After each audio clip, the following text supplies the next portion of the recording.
The Holy Bible, New Living Translation. The Book of Genesis, Chapter 1. The account of creation. In the beginning, God created the heavens and the earth. The earth was formless and empty, and darkness covered the deep waters. And the Spirit of God was hovering over the surface of the waters. Then God said, "Let there be light." And there was light. And God saw that the light was good. Then He separated the light from the darkness. God called the light day, and the darkness night. And evening passed, and morning came, marking the first day. Then God said, "Let there be a space between the waters, to separate the waters of the heavens from the waters of the earth." And that is what happened. God made this space to separate the waters of the earth from the waters of the heavens. God called the space sky. And evening passed, and morning came, marking the second day. Then God said, "Let the waters beneath the sky flow together into one place, so dry ground may appear." And that is what happened. God called the dry ground land, and the waters seas. And God saw that it was good. Then God said, "Let the land sprout with vegetation, every sort of seed-bearing plant, and trees that grow seed-bearing fruit. These seeds will then produce the kinds of plants and trees from which they came." And that is what happened. The land produced vegetation, all sorts of seed-bearing plants and trees with seed-bearing fruit. Their seeds produced plants and trees of the same kind, and God saw that it was good. And evening passed, and morning came, marking the third day. Then God said, "Let lights appear in the sky to separate the day from the night. Let them mark off the seasons, days, and years. Let these lights in the sky shine down on the earth." And that is what happened. God made two great lights, the larger one to govern the day, and the smaller one to govern the night. He also made the stars. God set these lights in the sky to light the earth, to govern the day and night, and to separate the light from the darkness. And God saw that it was good. And evening passed, and morning came, marking the fourth day. Then God said, "Let the waters swarm with fish and other life. Let the skies be filled with birds of every kind." So God created great sea creatures and every living thing that scurries and swarms in the water, and every sort of bird, each producing offspring of the same kind. And God saw that it was good. Then God blessed them, saying, "Be fruitful and multiply. Let the fish fill the seas, and let the birds multiply on the earth." And evening passed, and morning came, marking the fifth day.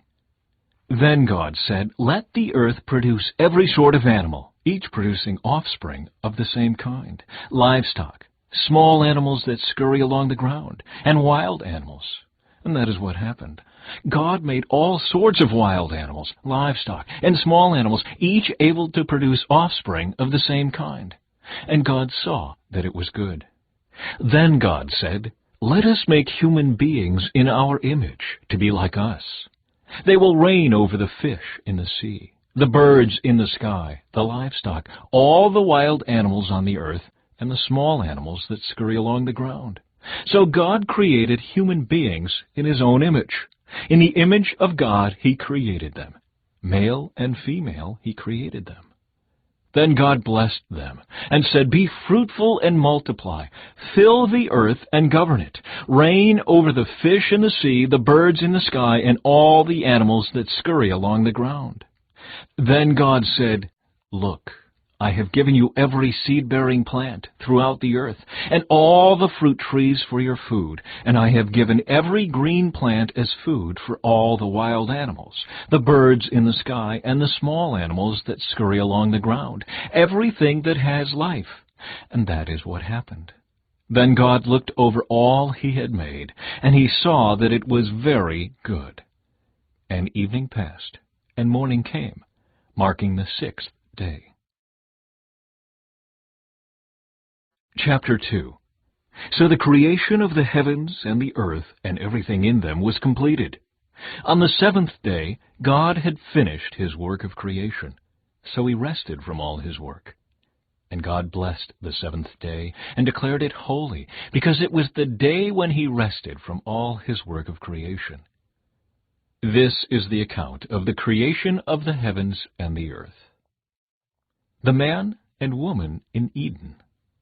When the Lord God made the earth and the heavens, neither wild plants nor grains were growing on the earth, for the Lord God had not yet sent rain to water the earth, and there were no people to cultivate the soil. Instead, springs came up from the ground and watered all the land. Then the Lord God formed the man from the dust of the ground. He breathed the breath of life into the man's nostrils, and the man became a living person. Then the Lord God planted a garden in Eden in the east, and there he placed the man he had made. The Lord God made all sorts of trees grow up from the ground, trees that were beautiful and that produced delicious fruit. In the middle of the garden he placed the tree of life and the tree of the knowledge of good and evil. A river flowed from the land of Eden, watering the garden and then dividing into 4 branches. The first branch, called the Pishon, flowed around the entire land of Havilah, where gold is found. The gold of that land is exceptionally pure. Aromatic resin and onyx stone are also found there. The second branch, called the Gihon, flowed around the entire land of Cush. The third branch, called the Tigris, flowed east of the land of Asher. The fourth branch is called the Euphrates. The Lord God placed the man in the Garden of Eden to tend and watch over it. But the Lord God warned him, "You may freely eat the fruit of every tree in the garden, except the tree of the knowledge of good and evil. If you eat its fruit, you are sure to die." Then the Lord God said, "It is not good for the man to be alone. I will make a helper who is just right for him." So the Lord God formed from the ground all the wild animals and all the birds of the sky. He brought them to the man to see what he would call them, and the man chose a name for each one. He gave names to all the livestock, all the birds of the sky, and all the wild animals. But still, there was no helper just right for him. So the Lord God caused the man to fall into a deep sleep. While the man slept, the Lord God took out one of the man's ribs and closed up the opening. Then the Lord God made a woman from the rib, and he brought her to the man. "At last," the man exclaimed, "this one is bone from my bone and flesh from my flesh. She will be called woman, because she was taken from man." This explains why a man leaves his father and mother and is joined to his wife, and the two are united into one. Now the man and his wife were both naked, but they felt no shame. Chapter 3. The man and woman sin. The serpent was the shrewdest of all the wild animals the Lord God had made. One day he asked the woman, "Did God really say you must not eat the fruit from any of the trees in the garden?" "Of course we may eat fruit from the trees in the garden," the woman replied. "It's only the fruit from the tree in the middle of the garden that we are not allowed to eat. God said you must not eat it or even touch it. If you do, you will die." "You won't die," the serpent replied to the woman. "God knows that your eyes will be opened as soon as you eat it, and you will be like God, knowing both good and evil." The woman was convinced. She saw that the tree was beautiful and its fruit looked delicious, and she wanted the wisdom it would give her. So she took some of the fruit and ate it. Then she gave some to her husband, who was with her, and he ate it too. At that moment their eyes were opened, and they suddenly felt shame at their nakedness, so they sewed fig leaves together to cover themselves. When the cool evening breezes were blowing, the man and his wife heard the Lord God walking about in the garden. So they hid from the Lord God among the trees. Then the Lord God called to the man, "Where are you?" He replied, "I heard you walking in the garden, so I hid. I was afraid, because I was naked." "Who told you that you were naked?" the Lord God asked. Have you eaten from the tree whose fruit I commanded you not to eat?" The man replied, "It was the woman you gave me who gave me the fruit, and I ate it." Then the Lord God asked the woman, "What have you done?" "The serpent deceived me," she replied. "That's why I ate it." Then the Lord God said to the serpent, "Because you have done this, you are cursed more than all animals, domestic and wild. You will crawl on your belly, groveling in the dust as long as you live. And I will cause hostility between you and the woman, and between your offspring and her offspring. He will strike your head, and you will strike his heel." Then he said to the woman, "I will sharpen the pain of your pregnancy, and in pain you will give birth, and you will desire to control your husband, but he will rule over you." And to the man he said, "Since you listened to your wife and ate from the tree whose fruit I commanded you not to eat, the ground is cursed because of you. All your life you will struggle to scratch a living from it. It will grow thorns and thistles for you, though you will eat of its grains. By the sweat of your brow will you have food to eat until you return to the ground from which you were made. For you were made from dust, and to dust you will return." Paradise lost. God's judgment. Then the man, Adam, named his wife Eve, because she would be the mother of all who live. And the Lord God made clothing from animal skins for Adam and his wife. Then the Lord God said, "Look, the human beings have become like us, knowing both good and evil. What if they reach out, take fruit from the tree of life and eat it? Then they will live forever." So the Lord God banished them from the Garden of Eden, and he sent Adam out to cultivate the ground from which he had been made. After sending them out, the Lord God stationed mighty cherubim to the east of the Garden of Eden, and he placed a flaming sword that flashed back and forth to guard the way to the tree of life. Chapter 4. Cain and Abel. Now Adam had sexual relations with his wife, Eve, and she became pregnant. When she gave birth to Cain, she said, "With the Lord's help, I have produced a man." Later she gave birth to his brother and named him Abel.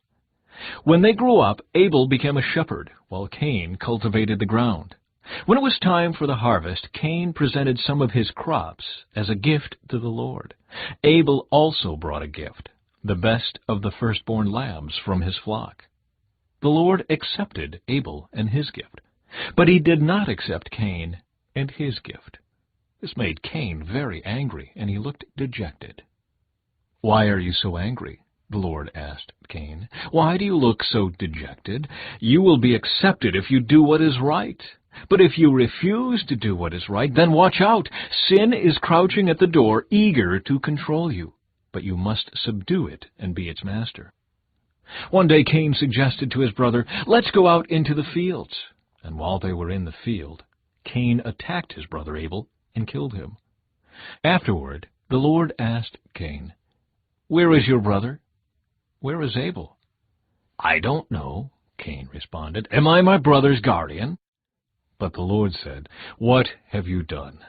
Listen, your brother's blood cries out to me from the ground. Now you are cursed and banished from the ground, which has swallowed your brother's blood. No longer will the ground yield good crops for you, no matter how hard you work. From now on you will be a homeless wanderer on the earth." Cain replied to the Lord, "My punishment is too great for me to bear. You have banished me from the land, and from your presence you have made me a homeless wanderer. Anyone who finds me will kill me." The Lord replied, "No, for I will give a sevenfold punishment to anyone who kills you." Then the Lord put a mark on Cain to warn anyone who might try to kill him. So Cain left the Lord's presence and settled in the land of Nod, east of Eden. The descendants of Cain.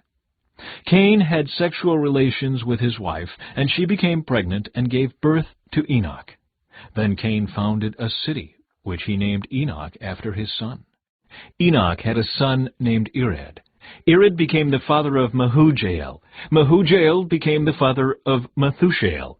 Methushael became the father of Lamech. Lamech married two women. The first was named Ada, and the second was Zillah. Ada gave birth to Jabal, who was the first of those who raise livestock and live in tents.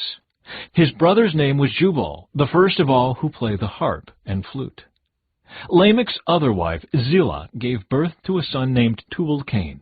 He became an expert in forging tools of bronze and iron. Tubal-Cain had a sister named Naamah. One day Lamech said to his wives, "Ada and Zillah, hear my voice. Listen to me, you wives of Lamech. I have killed a man who attacked me, a young man who wounded me. If someone who kills Cain is punished 7 times, then the one who kills me will be punished 77 times. The birth of Seth. Adam had sexual relations with his wife again, and she gave birth to another son. She named him Seth, for she said, "God has granted me another son in place of Abel, whom Cain killed." When Seth grew up, he had a son and named him Enosh. At that time people first began to worship the Lord by name. Chapter 5. The Descendants of Adam. This is the written account of the descendants of Adam. When God created human beings, He made them to be like Himself. He created them male and female, and He blessed them and called them human. When Adam was 130 years old, he became the father of a son who was just like him, in his very image. He named his son Seth. After the birth of Seth, Adam lived another 800 years, and he had other sons and daughters. Adam lived 930 years, and then he died. When Seth was 105 years old, he became the father of Enosh. After the birth of Enosh, Seth lived another 807 years, and he had other sons and daughters. Seth lived 912 years, and then he died. When Enosh was 90 years old, he became the father of Kenan. After the birth of Kenan, Enosh lived another 815 years, and he had other sons and daughters. Enosh lived 905 years, and then he died. When Kenan was 70 years old, he became the father of Mahalalel. After the birth of Mahalalel, Kenan lived another 840 years, and he had other sons and daughters. Kenan lived 910 years, and then he died. When Mahalalel was 65 years old, he became the father of Jared. After the birth of Jared, Mahalalel lived another 830 years, and he had other sons and daughters.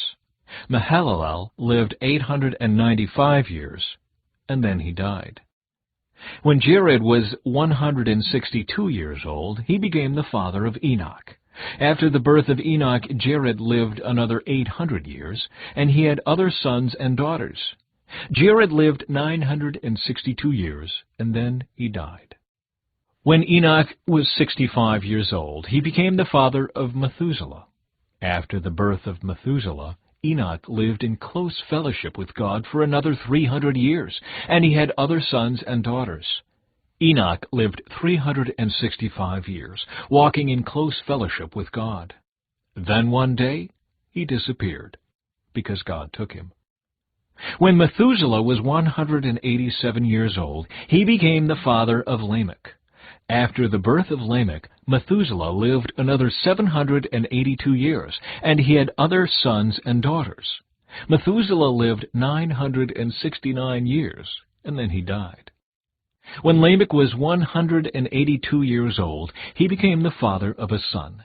Lamech named his son Noah, for he said, "May he bring us relief from our work and the painful labor of farming this ground that the Lord has cursed." After the birth of Noah, Lamech lived another 595 years, and he had other sons and daughters.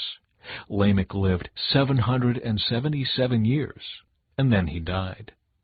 By the time Noah was 500 years old, he was the father of Shem, Ham, and Japheth. Chapter 6. A World Gone Wrong.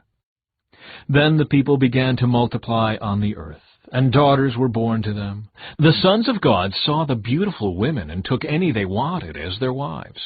Then the Lord said, "My spirit will not put up with humans for such a long time, for they are only mortal flesh. In the future, their normal lifespan will be no more than 120 years. In those days, and for some time after, giant Nephilites lived on the earth. For whenever the sons of God had intercourse with women, they gave birth to children who became the heroes and famous warriors of ancient times. The Lord observed the extent of human wickedness on the earth, and he saw that everything they thought or imagined was consistently and totally evil. So the Lord was sorry he had ever made them and put them on the earth. It broke his heart. And the Lord said, I will wipe this human race I have created from the face of the earth. Yes, and I will destroy every living thing, all the people, the large animals, the small animals that scurry along the ground, and even the birds of the sky. I am sorry I ever made them. But Noah found favor with the Lord. The story of Noah. This is the account of Noah and his family. Noah was a righteous man, the only blameless person living on earth at the time, and he walked in close fellowship with God.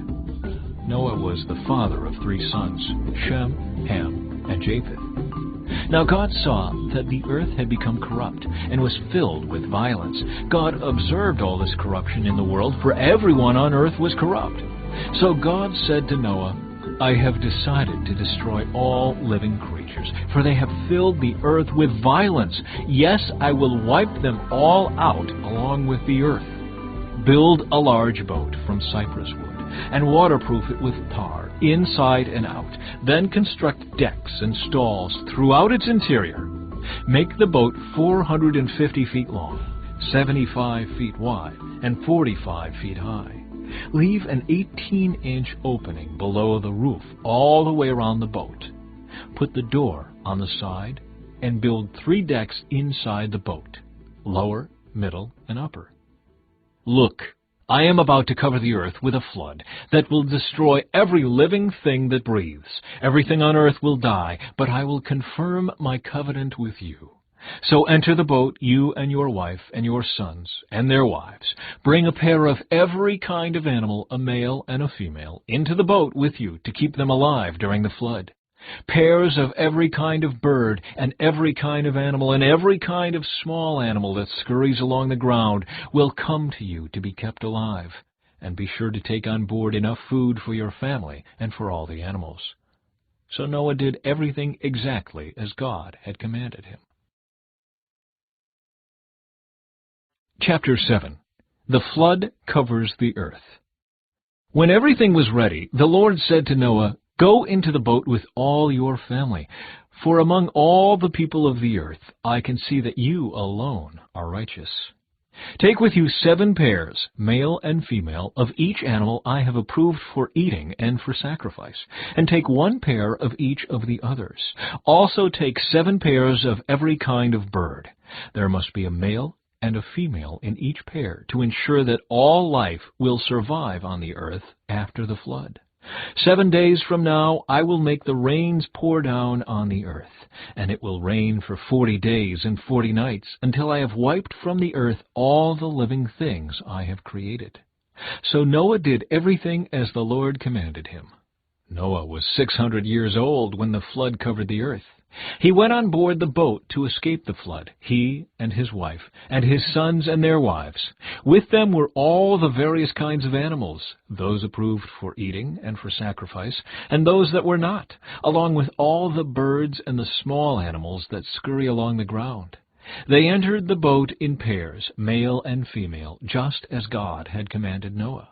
After 7 days the waters of the flood came and covered the earth.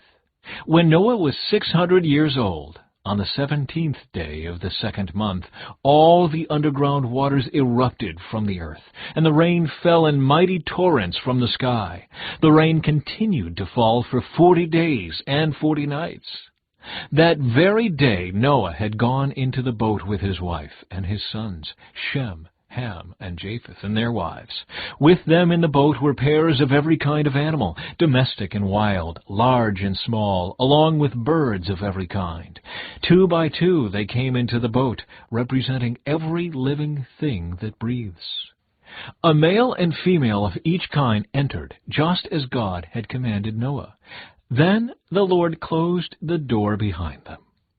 For 40 days the floodwaters grew deeper, covering the ground and lifting the boat high above the earth. As the waters rose higher and higher above the ground, the boat floated safely on the surface. Finally, the water covered even the highest mountains on the earth, rising more than 22 feet above the highest peaks. All the living things on earth died: birds, domestic animals, wild animals, small animals that scurry along the ground, and all the people. Everything that breathed and lived on dry land died. God wiped out every living thing on the earth: people, livestock, small animals that scurry along the ground, and the birds of the sky. All were destroyed. The only people who survived were Noah and those with him in the boat. And the floodwaters covered the earth for 150 days. Chapter 8. The flood recedes. But God remembered Noah and all the wild animals and livestock with him in the boat. He sent a wind to blow across the earth, and the floodwaters began to recede. The underground waters stopped flowing, and the torrential rains from the sky were stopped. So the floodwaters gradually receded from the earth. After 150 days, exactly 5 months from the time the flood began, the boat came to rest on the mountains of Ararat. 2.5 months later, as the waters continued to go down, other mountain peaks became visible. After another 40 days, Noah opened the window he had made in the boat and released a raven. The bird flew back and forth until the floodwaters on the earth had dried up. He also released a dove to see if the water had receded and it could find dry ground. But the dove could find no place to land because the water still covered the ground. So it returned to the boat, and Noah held out his hand and drew the dove back inside. After waiting another 7 days, Noah released the dove again. This time the dove returned to him in the evening with a fresh olive leaf in its beak. Then Noah knew that the floodwaters were almost gone. He waited another 7 days and then released the dove again. This time it did not come back. Noah was now 601 years old. On the first day of the new year, 10.5 months after the flood began, the floodwaters had almost dried up from the earth. Noah lifted back the covering of the boat and saw that the surface of the ground was drying.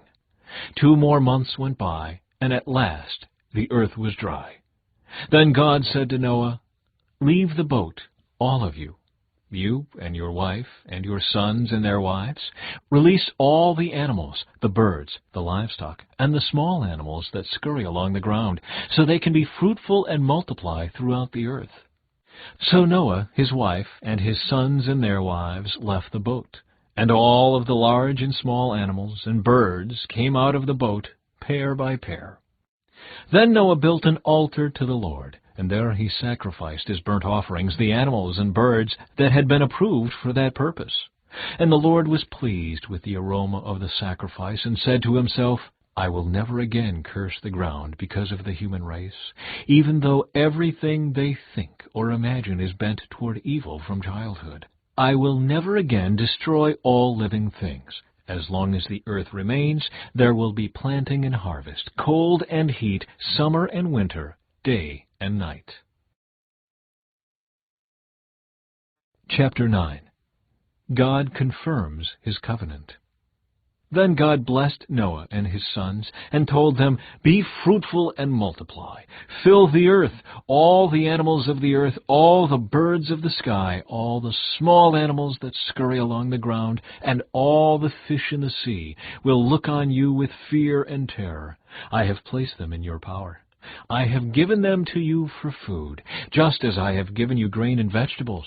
But you must never eat any meat that still has the lifeblood in it. And I will require the blood of anyone who takes another person's life. If a wild animal kills a person, it must die. And anyone who murders a fellow human must die. If anyone takes a human life, that person's life will also be taken by human hands. For God made human beings in his own image. Now be fruitful and multiply, and repopulate the earth." Then God told Noah and his sons, I hereby confirm my covenant with you and your descendants, and with all the animals that were on the boat with you, the birds, the livestock, and all the wild animals, every living creature on earth. Yes, I am confirming my covenant with you. Never again will floodwaters kill all living creatures. Never again will a flood destroy the earth. Then God said, I am giving you a sign of my covenant with you and with all living creatures for all generations to come. I have placed my rainbow in the clouds. It is the sign of my covenant with you and with all the earth. When I send clouds over the earth, the rainbow will appear in the clouds, and I will remember my covenant with you and with all living creatures. Never again will the floodwaters destroy all life. When I see the rainbow in the clouds, I will remember the eternal covenant between God and every living creature on earth. Then God said to Noah, Yes, this rainbow is the sign of the covenant I am confirming with all the creatures on earth. Noah's sons. The sons of Noah who came out of the boat with their father were Shem, Ham, and Japheth. Ham is the father of Canaan. From these three sons of Noah came all the people who now populate the earth. After the flood, Noah began to cultivate the ground, and he planted a vineyard. One day he drank some wine he had made, and he became drunk and lay naked inside his tent. Ham, the father of Canaan, saw that his father was naked and went outside and told his brothers. Then Shem and Japheth took a robe, held it over their shoulders, and backed into the tent to cover their father. As they did this, they looked the other way so they would not see him naked. When Noah woke up from his stupor, he learned what Ham, his youngest son, had done. Then he cursed Canaan, the son of Ham. May Canaan be cursed, may he be the lowest of servants to his relatives.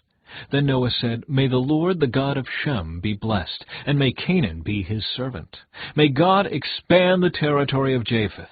May Japheth share the prosperity of Shem, and may Canaan be his servant. Noah lived another 350 years after the great flood. He lived 950 years, and then he died. Chapter 10. This is the account of the families of Shem, Ham, and Japheth, the three sons of Noah. Many children were born to them after the great flood. Descendants of Japheth.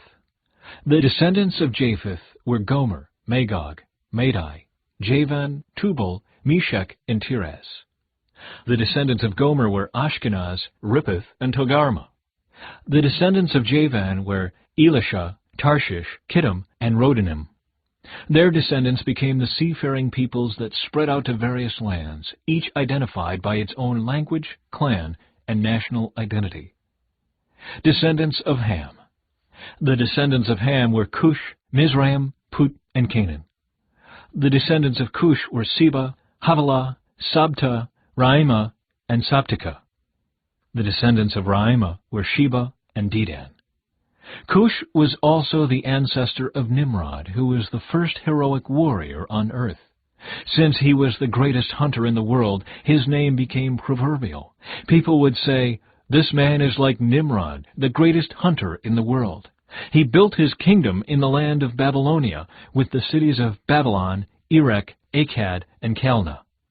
From there he expanded his territory to Assyria, building the cities of Nineveh, Rehoboth-ir, Calah, and Rezin, the great city located between Nineveh and Calah. Mizraim was the ancestor of the Ludites, Anamites, Lehabites, Naphtuhites, Pathrusites, Casluhites, and the Caphtorites, from whom the Philistines came.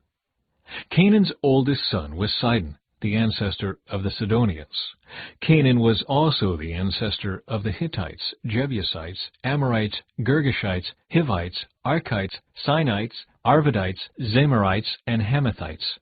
The Canaanite clans eventually spread out, and the territory of Canaan extended from Sidon in the north to Gerar and Gaza in the south, and east as far as Sodom, Gomorrah, Admah, and Zeboim near Lasha. These were the descendants of Ham, identified by clan, language, territory, and national identity. Descendants of Shem. Sons were also born to Shem, the older brother of Japheth. Shem was the ancestor of all the descendants of Eber. The descendants of Shem were Elam, Asher, Arphaxad, Lud, and Aram. The descendants of Aram were Uz, Hul, Gether, and Mash. Arphaxad was the father of Shelah, and Shelah was the father of Eber. Eber had 2 sons. The first was named Peleg, which means division, for during his lifetime the people of the world were divided into different language groups. His brother's name was Joktan. Joktan was the ancestor of Almodad, Sheleph, Hazarmaveth, Jira, Hadoram, Uzal, Dikla, Obal, Abimael, Sheba, Ophir, Havilah, and Jobab. All these were descendants of Joktan. The territory they occupied extended from Mesha all the way to Sephir in the eastern mountains. These were the descendants of Shem, identified by clan, language, territory, and national identity. Conclusion. These are the clans that descended from Noah's sons, arranged by nation according to their lines of descent.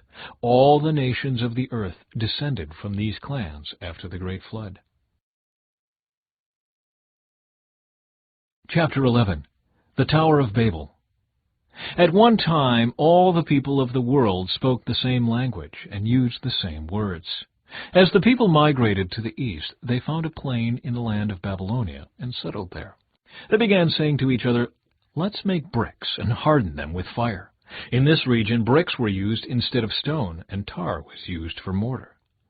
Then they said, "Come, let's build a great city for ourselves, with a tower that reaches into the sky. This will make us famous and keep us from being scattered all over the world."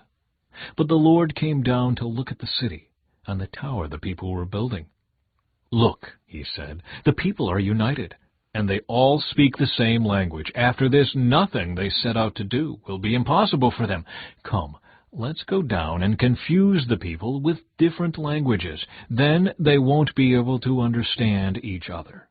In that way, the Lord scattered them all over the world, and they stopped building the city. That is why the city was called Babel, because that is where the Lord confused the people with different languages. In this way, he scattered them all over the world. The line of descent from Shem to Abram. This is the account of Shem's family. 2 years after the great flood, when Shem was 100 years old, he became the father of Arphaxad. After the birth of Arphaxad, Shem lived another 500 years and had other sons and daughters. When Arphaxad was 35 years old, he became the father of Shelah. After the birth of Shelah, Arphaxad lived another 403 years and had other sons and daughters. When Shelah was 30 years old, he became the father of Eber. After the birth of Eber, Shelah lived another 403 years and had other sons and daughters. When Eber was 34 years old, he became the father of Peleg. After the birth of Peleg, Eber lived another 430 years and had other sons and daughters. When Peleg was 30 years old, he became the father of Reu.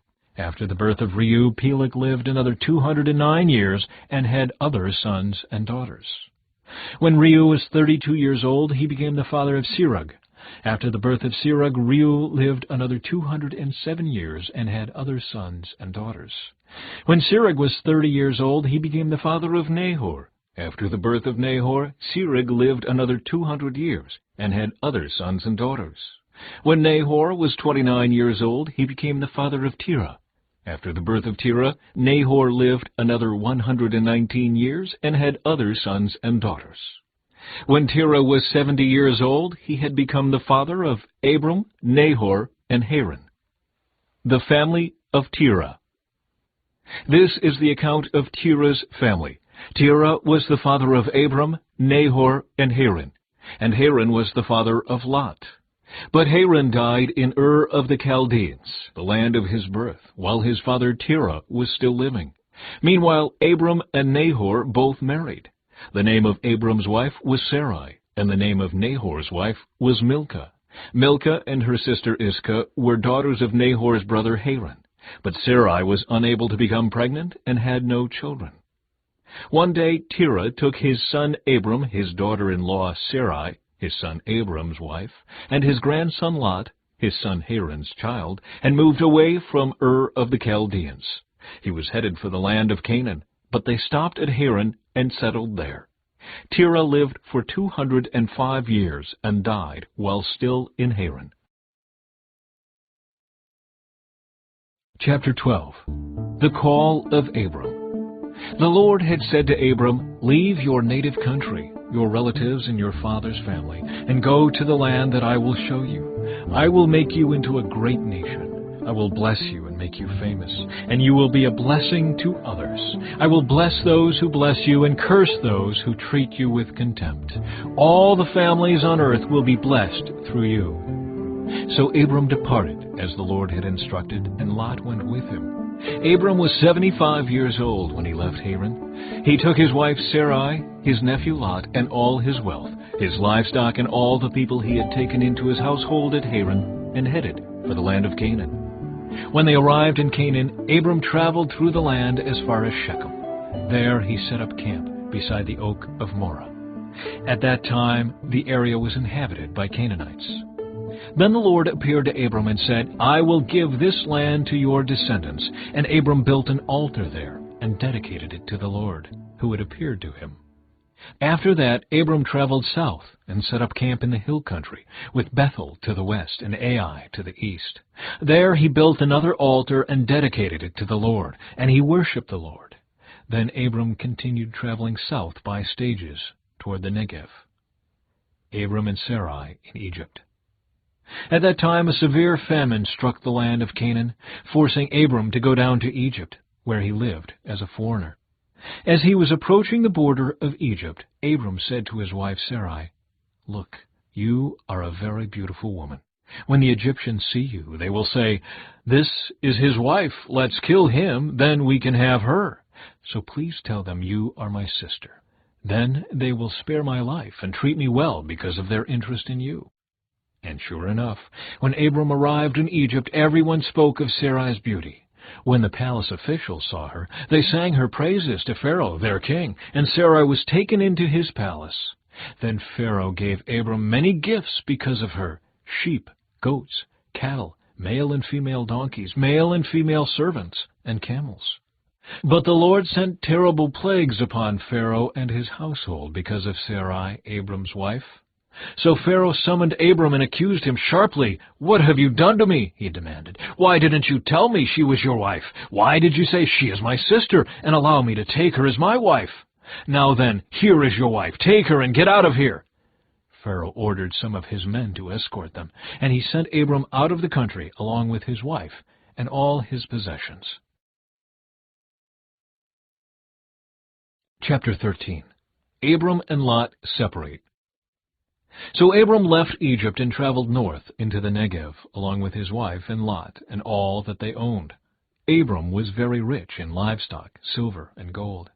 From the Negev they continued traveling by stages toward Bethel, and they pitched their tents between Bethel and Ai, where they had camped before.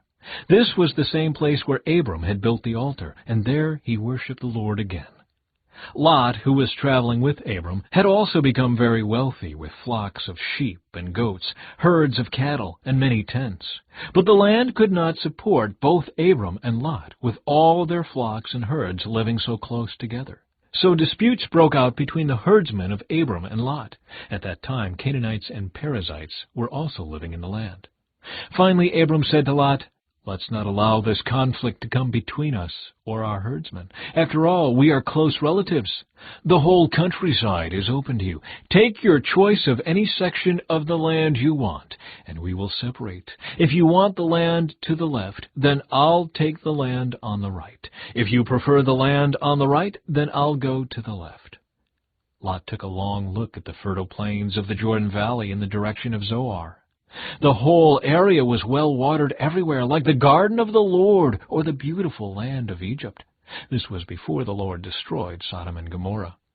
Lot chose for himself the whole Jordan Valley to the east of them.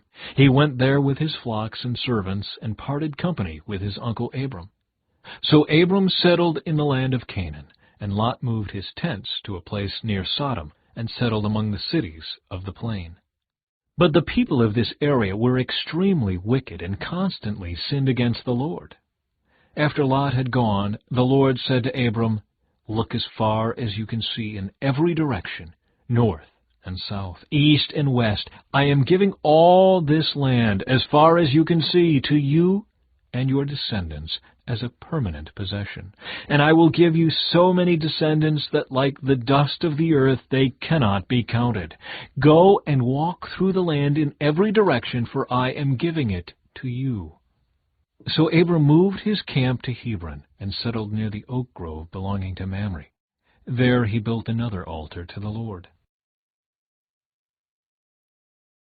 Chapter 14. Abram rescues Lot. About this time war broke out in the region.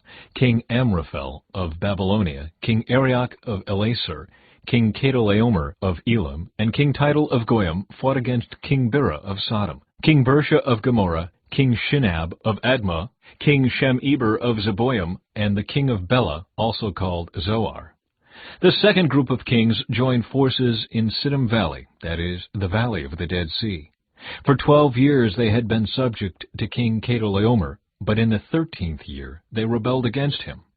1 year later, Chedorlaomer and his allies arrived and defeated the Rephaites at Ashtaroth-Karnaim, the Zuzites at Ham, the Emites at Sheva-Kiriathaim, and the Horites at Mount Seir, as far as El-Paran at the edge of the wilderness.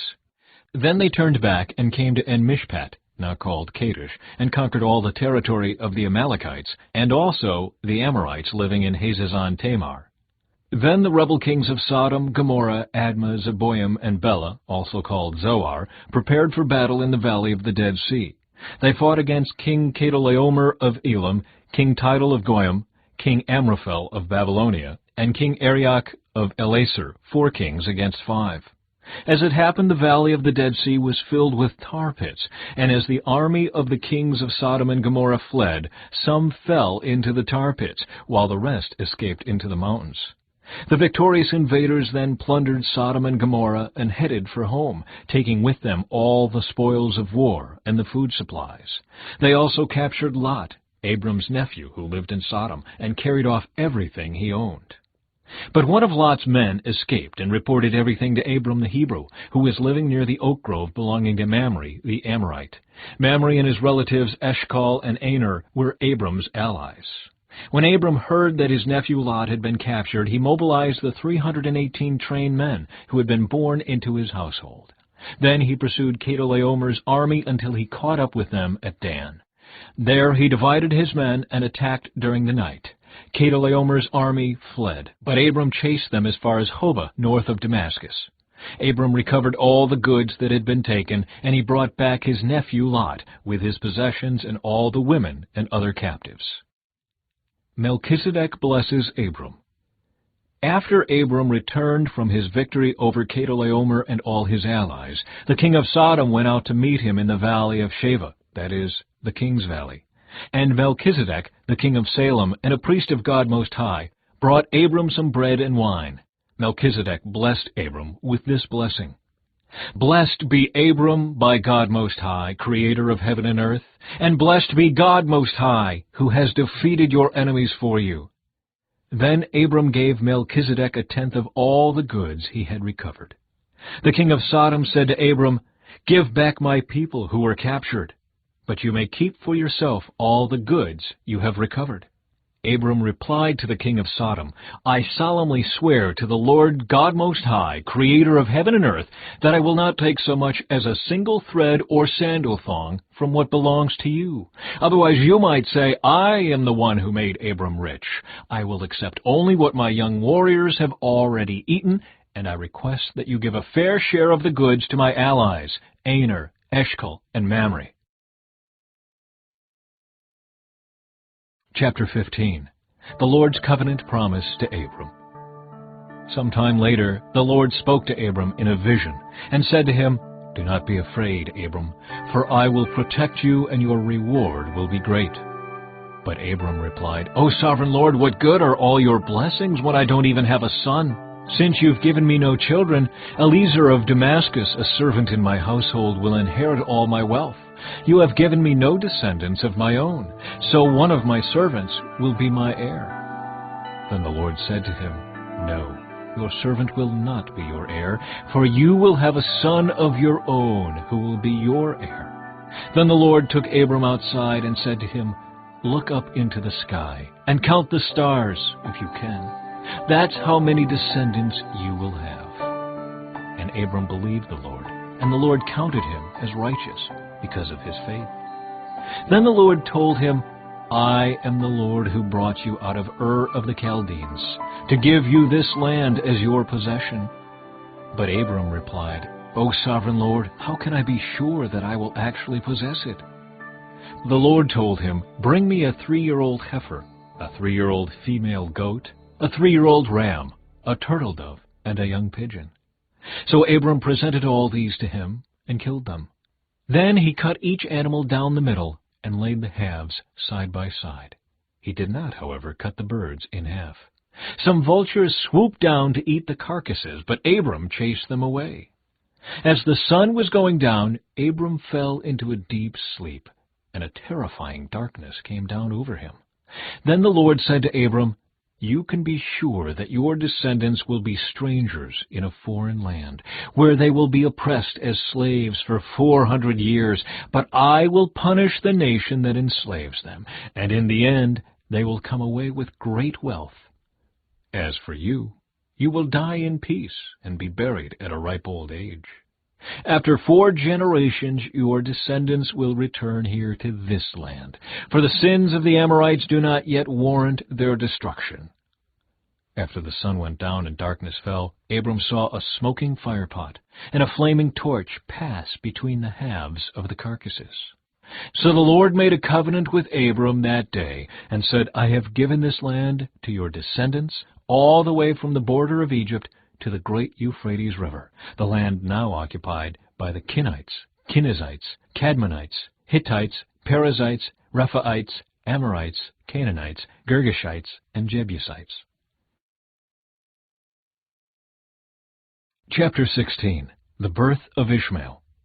Now Sarai, Abram's wife, had not been able to bear children for him, but she had an Egyptian servant named Hagar.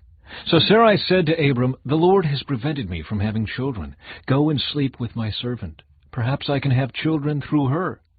And Abram agreed with Sarai's proposal. So Sarai, Abram's wife, took Hagar the Egyptian servant and gave her to Abram as a wife. This happened 10 years after Abram had settled in the land of Canaan. So Abram had sexual relations with Hagar, and she became pregnant. But when Hagar knew she was pregnant, she began to treat her mistress, Sarai, with contempt. Then Sarai said to Abram, "This is all your fault. I put my servant into your arms, but now that she's pregnant, she treats me with contempt. The Lord will show who's wrong, you or me." Abram replied, "Look, she is your servant, so deal with her as you see fit." Then Sarai treated Hagar so harshly that she finally ran away. The angel of the Lord found Hagar beside a spring of water in the wilderness, along the road to Shur. The angel said to her, "Hagar, Sarai's servant, where have you come from, and where are you going?" "I'm running away from my mistress Sarai," she replied. The angel of the Lord said to her, "Return to your mistress, and submit to her authority." Then he added, "I will give you more descendants than you can count." And the angel also said, "You are now pregnant, and will give birth to a son. You are to name him Ishmael, which means God hears. For the Lord has heard your cry of distress.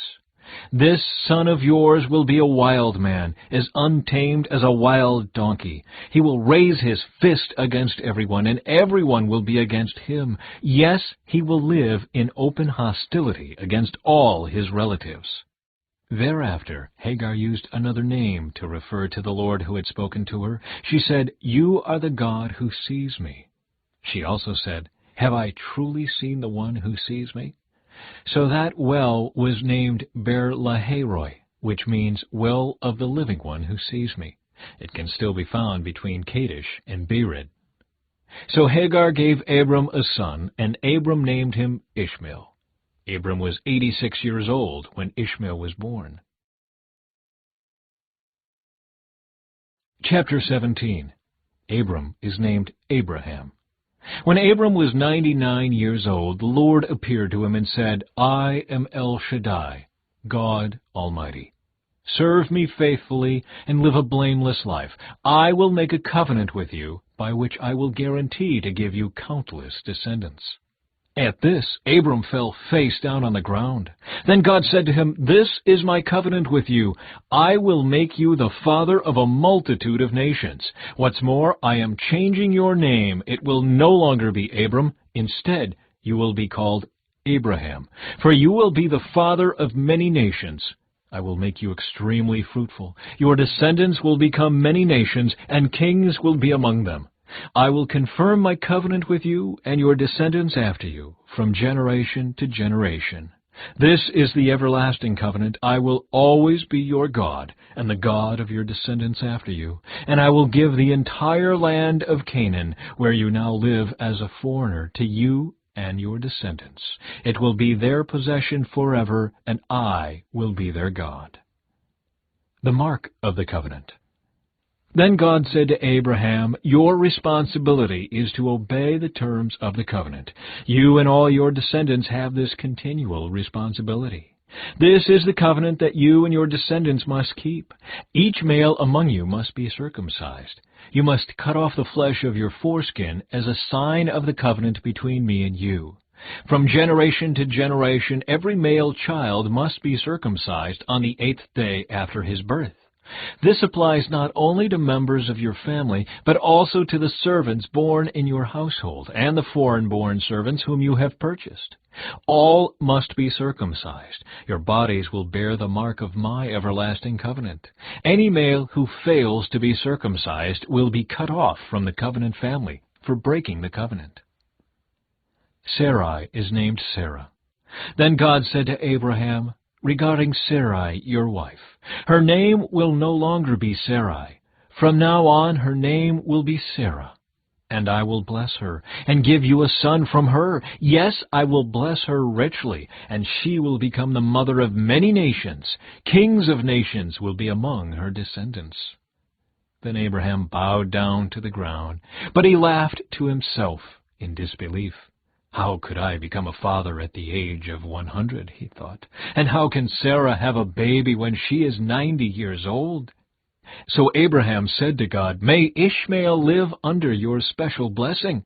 But God replied, "No, Sarah, your wife, will give birth to a son for you. You will name him Isaac, and I will confirm my covenant with him and his descendants as an everlasting covenant. As for Ishmael, I will bless him also, just as you have asked. I will make him extremely fruitful and multiply his descendants. He will become the father of 12 princes, and I will make him a great nation. But my covenant will be confirmed with Isaac, who will be born to you and Sarah about this time next year." When God had finished speaking, he left Abraham. On that very day, Abraham took his son Ishmael and every male in his household, including those born there and those he had bought. Then he circumcised them, cutting off their foreskins, just as God had told him. Abraham was 99 years old when he was circumcised, and Ishmael his son was 13. Both Abraham and his son Ishmael were circumcised on that same day, along with all the other men and boys of the household, whether they were born there or bought as servants. All were circumcised with him. Chapter 18. A son is promised to Sarah. The Lord appeared again to Abraham near the oak grove belonging to Mamre. One day Abraham was sitting at the entrance to his tent during the hottest part of the day. He looked up and noticed 3 men standing nearby. When he saw them, he ran to meet them and welcomed them, bowing low to the ground. "My lord," he said, "if it pleases you, stop here for a while. Rest in the shade of this tree while water is brought to wash your feet. And since you've honored your servant with this visit, let me prepare some food to refresh you before you continue on your journey." "All right," they said. "Do as you have said." So Abraham ran back to the tent and said to Sarah, "Hurry, get 3 large measures of your best flour, knead it into dough, and bake some bread." Then Abraham ran out to the herd and chose a tender calf and gave it to his servant, who quickly prepared it. When the food was ready, Abraham took some yogurt and milk and the roasted meat, and he served it to the men. As they ate, Abraham waited on them in the shade of the trees. "Where is Sarah, your wife?" the visitors asked. "She's inside the tent," Abraham replied. Then one of them said, I will return to you about this time next year, and your wife Sarah will have a son." Sarah was listening to this conversation from the tent. Abraham and Sarah were both very old by this time, and Sarah was long past the age of having children. So she laughed silently to herself and said, "How could a worn-out woman like me enjoy such pleasure, especially when my master, my husband, is also so old?" Then the Lord said to Abraham, "Why did Sarah laugh? Why did she say, 'Can an old woman like me have a baby?' Is anything too hard for the Lord? I will return about this time next year, and Sarah will have a son." Sarah was afraid, so she denied it, saying, "I didn't laugh." But the Lord said, "No, you did laugh." Abraham intercedes for Sodom. Then the men got up from their meal and looked out toward Sodom. As they left, Abraham went with them to send them on their way. "Should I hide my plan from Abraham?" the Lord asked. "For Abraham will certainly become a great and mighty nation, and all the nations of the earth will be blessed through him. I have singled him out so that he will direct his sons and their families to keep the way of the Lord by doing what is right and just. Then I will do for Abraham all that I have promised." So the Lord told Abraham, "I have heard a great outcry from Sodom and Gomorrah, because their sin is so flagrant. I am going down to see if their actions are as wicked as I have heard. If not, I want to know." The other men turned and headed toward Sodom, but the Lord remained with Abraham. Abraham approached him and said, "Will you sweep away both the righteous and the wicked? Suppose you find 50 righteous people living there in the city. Will you still sweep it away and not spare it for their sakes? Surely you wouldn't do such a thing, destroying the righteous along with the wicked. Why, you would be treating the righteous and the wicked exactly the same. Surely you wouldn't do that. Should not the judge of all the earth do what is right?" And the Lord replied, "If I find 50 righteous people in Sodom, I will spare the entire city for their sake." Then Abraham spoke again, "Since I have begun, let me speak further to my Lord. Even though I am but dust and ashes, suppose there are only 45 righteous people rather than 50. Will you destroy the whole city for lack of 5? And the Lord said, "I will not destroy it if I find 45 righteous people there." Then Abraham pressed his request further, "Suppose there are only 40. And the Lord replied, "I will not destroy it for the sake of the 40. "Please don't be angry, my Lord," Abraham pleaded. "Let me speak. Suppose only 30 righteous people are found." And the Lord replied, "I will not destroy it if I find 30. Then Abraham said, "Since I have dared to speak to the Lord, let me continue. Suppose there are only 20. And the Lord replied, "Then I will not destroy it for the sake of the 20.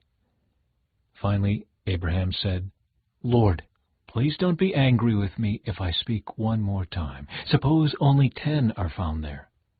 And the Lord replied, "Then I will not destroy it for the sake of the 10. When the Lord had finished his conversation with Abraham, he went on his way, and Abraham returned to his tent. Chapter 19. Sodom and Gomorrah destroyed. That evening the 2 angels came to the entrance of the city of Sodom. Lot was sitting there, and when he saw them, he stood up to meet them.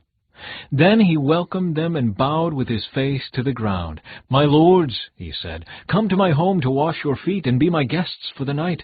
You may then get up early in the morning and be on your way again." "Oh, no," they replied. "We'll just spend the night out here in the city square." But Lot insisted.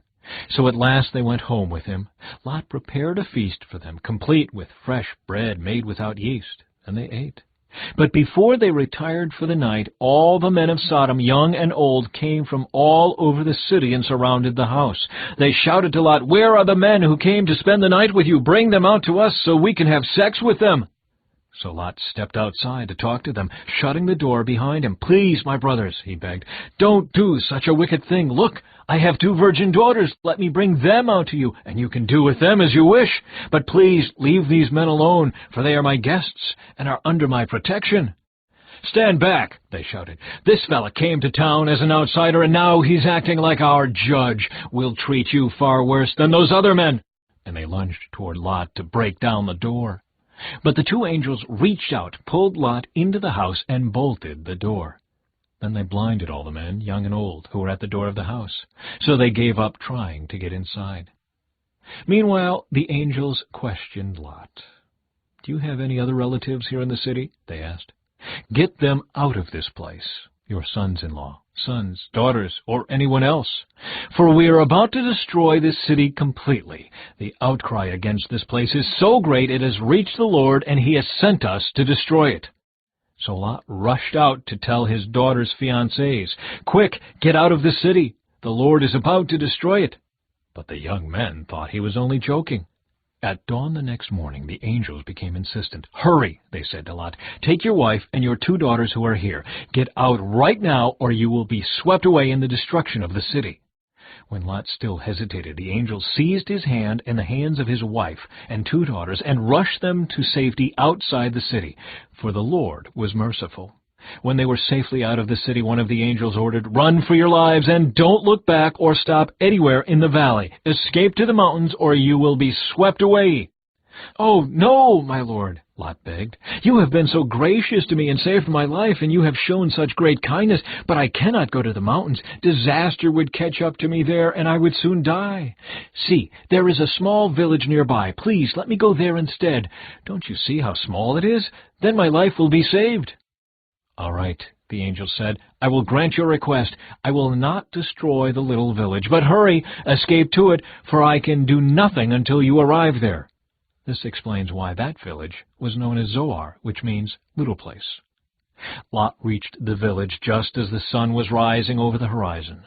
Then the Lord rained down fire and burning sulfur from the sky on Sodom and Gomorrah. He utterly destroyed them, along with the other cities and villages of the plain, wiping out all the people and every bit of vegetation. But Lot's wife looked back as she was following behind him, and she turned into a pillar of salt. Abraham got up early that morning and hurried out to the place where he had stood in the Lord's presence. He looked out across the plain toward Sodom and Gomorrah and watched as columns of smoke rose from the cities like smoke from a furnace. But God had listened to Abraham's request and kept Lot safe, removing him from the disaster that engulfed the cities on the plain. Lot and his daughters. Afterward, Lot left Zoar because he was afraid of the people there, and he went to live in a cave in the mountains with his 2 daughters. One day, the older daughter said to her sister, "There are no men left anywhere in this entire area, so we can't get married like everyone else, and our father will soon be too old to have children. Come, let's get him drunk with wine, and then we will have sex with him. That way we will preserve our family line through our father." So that night they got him drunk with wine, and the older daughter went in and had intercourse with her father. He was unaware of her lying down or getting up again. The next morning the older daughter said to her younger sister, "I had sex with our father last night. Let's get him drunk with wine again tonight, and you go in and have sex with him. That way we will preserve our family line through our father." So that night they got him drunk with wine again, and the younger daughter went in and had intercourse with him. As before, he was unaware of her lying down or getting up again. As a result, both of Lot's daughters became pregnant by their own father. When the older daughter gave birth to a son, she named him Moab. He became the ancestor of the nation now known as the Moabites. When the younger daughter gave birth to a son, she named him Ben-Ami. He became the ancestor of the nation now known as the Ammonites. Chapter 20. Abraham deceives Abimelech. Abraham moved south to the Negev and lived for a while between Kadesh and Shur, and then he moved on to Gerar. While living there as a foreigner, Abraham introduced his wife Sarah by saying, "She is my sister." So King Abimelech of Gerar sent for Sarah and had her brought to him at his palace. But that night God came to Abimelech in a dream and told him, "You are a dead man, for that woman you have taken is already married." But Abimelech had not slept with her yet. So he said, "Lord, will you destroy an innocent nation? Didn't Abraham tell me she is my sister?" And she herself said, "Yes, he is my brother. I acted in complete innocence. My hands are clean." In the dream, God responded, Yes, I know you are innocent. That's why I kept you from sinning against me, and why I did not let you touch her. Now return the woman to her husband, and he will pray for you, for he is a prophet. Then you will live. But if you don't return her to him, you can be sure that you and all your people will die." Abimelech got up early the next morning and quickly called all his servants together. When he told them what had happened, his men were terrified. Then Abimelech called for Abraham. "What have you done to us?" he demanded. "What crime have I committed that deserves treatment like this, making me and my kingdom guilty of this great sin? No one should ever do what you have done. Whatever possessed you to do such a thing?" Abraham replied, "I thought, this is a godless place. They will want my wife and will kill me to get her. And she really is my sister, for we both have the same father, but different mothers. And I married her. When God called me to leave my father's home and to travel from place to place, I told her, 'Do me a favor. Wherever we go, tell the people that I am your brother.' Then Abimelech took some of his sheep and goats, cattle, and male and female servants, and he presented them to Abraham. He also returned his wife Sarah to him. Then Abimelech said, 'Look over my land and choose any place where you would like to live.' And he said to Sarah, 'Look, I am giving your brother 1,000 pieces of silver in the presence of all these witnesses. This is to compensate you for any wrong I may have done to you. This will settle any claim against me, and your reputation is cleared.' Then Abraham prayed to God, and God healed Abimelech, his wife, and his female servants, so they could have children. For the Lord had caused all the women to be infertile because of what happened with Abraham's wife Sarah. Chapter 21. The Birth of Isaac. The Lord kept his word and did for Sarah exactly what he had promised. She became pregnant, and she gave birth to a son for Abraham in his old age. This happened at just the time God had said it would. And Abraham named their son Isaac. 8 days after Isaac was born, Abraham circumcised him as God had commanded. Abraham was 100 years old when Isaac was born. And Sarah declared, "God has brought me laughter. All who hear about this will laugh with me. Who would have said to Abraham that Sarah would nurse a baby? Yet I have given Abraham a son in his old age." Hagar and Ishmael are sent away. When Isaac grew up and was about to be weaned, Abraham prepared a huge feast to celebrate the occasion. But Sarah saw Ishmael, the son of Abraham, and her Egyptian servant Hagar, making fun of her son Isaac. So she turned to Abraham and demanded, "Get rid of that slave woman and her son. He is not going to share the inheritance with my son Isaac. I won't have it." This upset Abraham very much, because Ishmael was his son. But God told Abraham, "Do not be upset over the boy and your servant. Do whatever Sarah tells you, for Isaac is the son through whom your descendants will be counted. But I will also make a nation of the descendants of Hagar's son, because he is your son too." So Abraham got up early the next morning, prepared food and a container of water, and strapped them on Hagar's shoulders. Then he sent her away with their son, and she wandered aimlessly in the wilderness of Beersheba. When the water was gone, she put the boy in the shade of a bush. Then she went and sat down by herself about 100 yards away. "I don't want to watch the boy die," she said, as she burst into tears. But God heard the boy crying, and the angel of God called to Hagar from heaven, "Hagar, what's wrong? Do not be afraid. God has heard the boy crying as he lies there.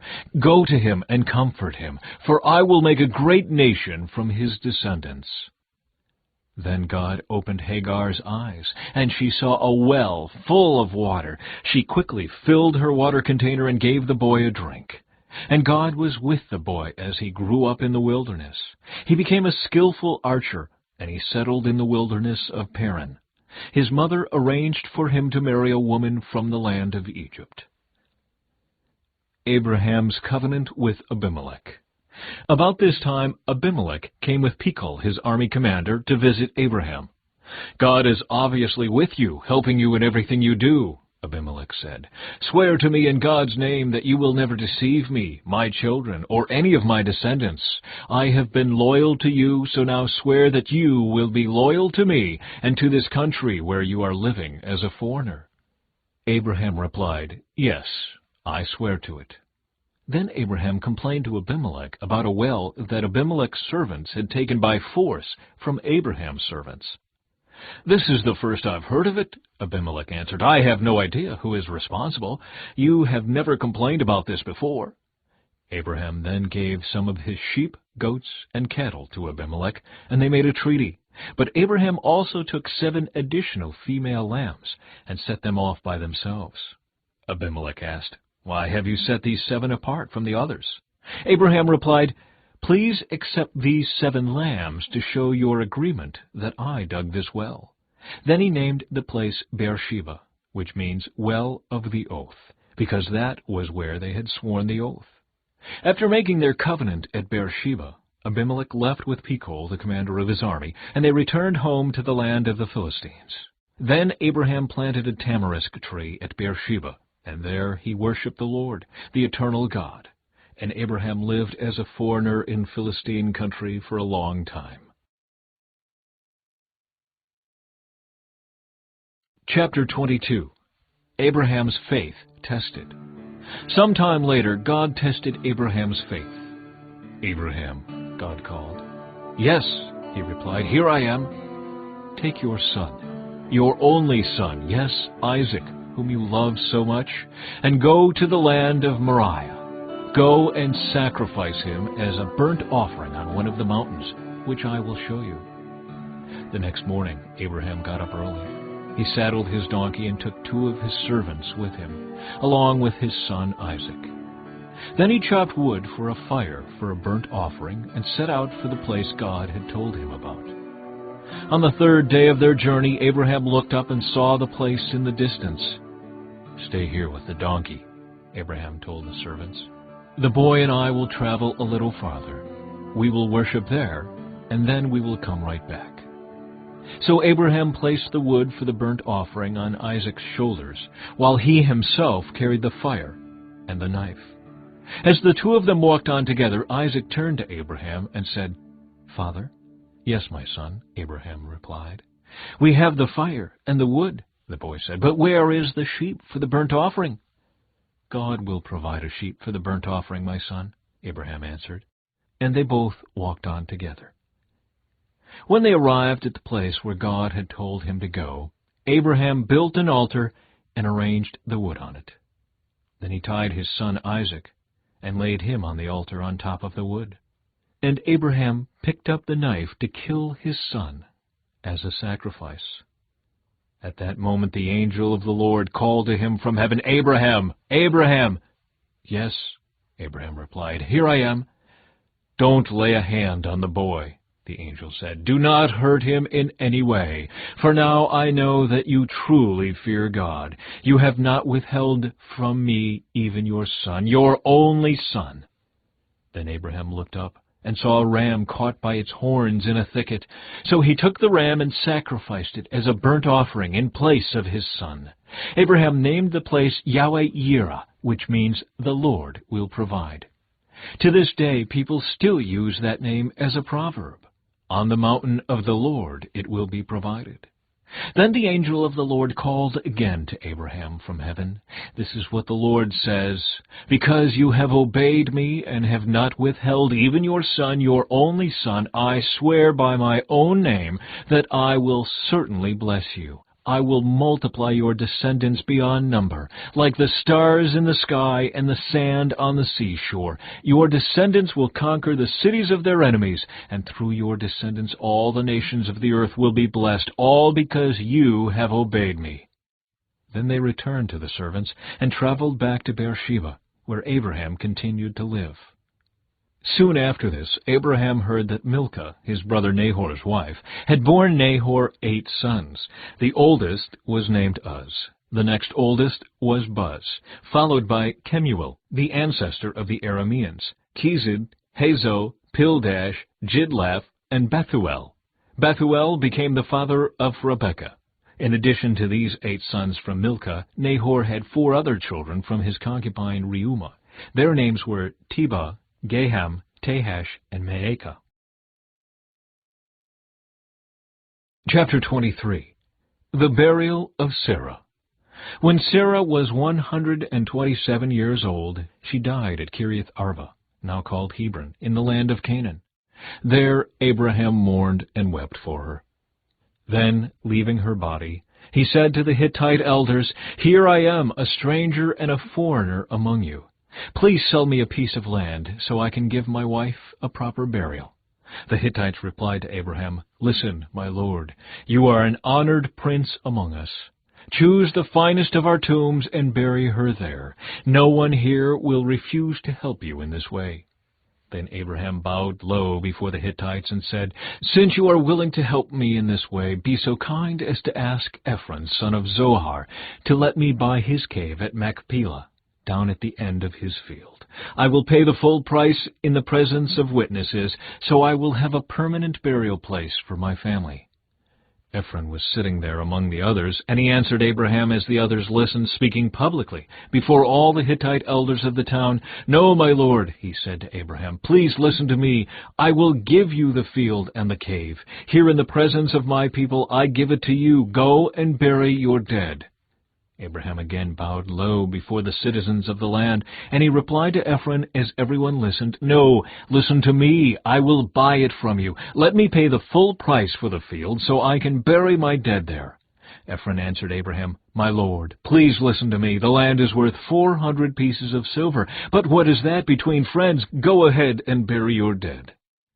So Abraham agreed to Ephron's price and paid the amount he had suggested, 400 pieces of silver, weighed according to the market standard. The Hittite elders witnessed the transaction. So Abraham bought the plot of land belonging to Ephron at Machpelah near Mamre. This included the field itself, the cave that was in it, and all the surrounding trees. It was transferred to Abraham as his permanent possession in the presence of the Hittite elders at the city gate. Then Abraham buried his wife Sarah there in Canaan, in the cave of Machpelah near Mamre, also called Hebron. So the field and the cave were transferred from the Hittites to Abraham for use as a permanent burial place. Chapter 24.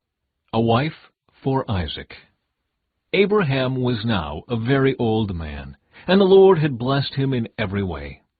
One day Abraham said to his oldest servant, the man in charge of his household, "Take an oath by putting your hand under my thigh.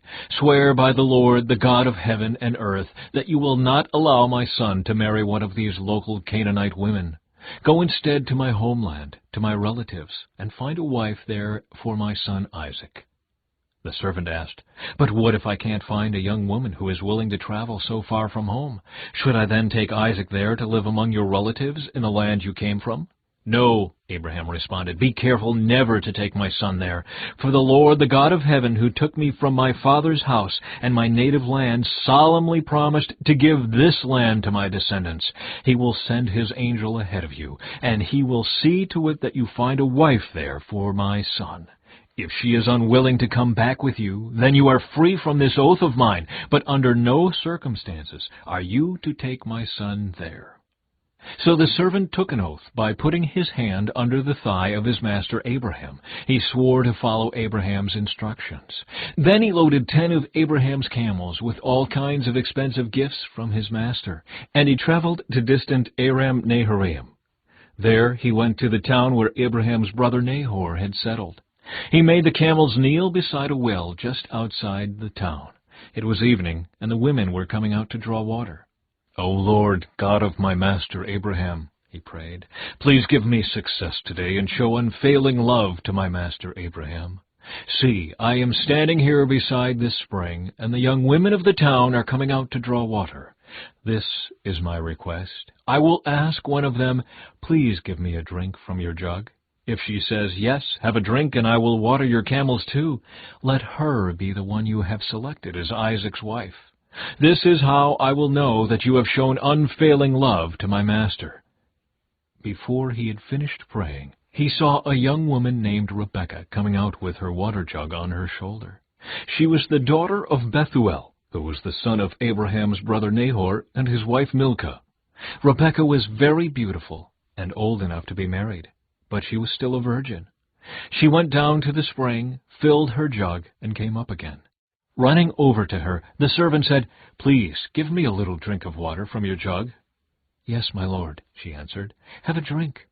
And she quickly lowered her jug from her shoulder and gave him a drink.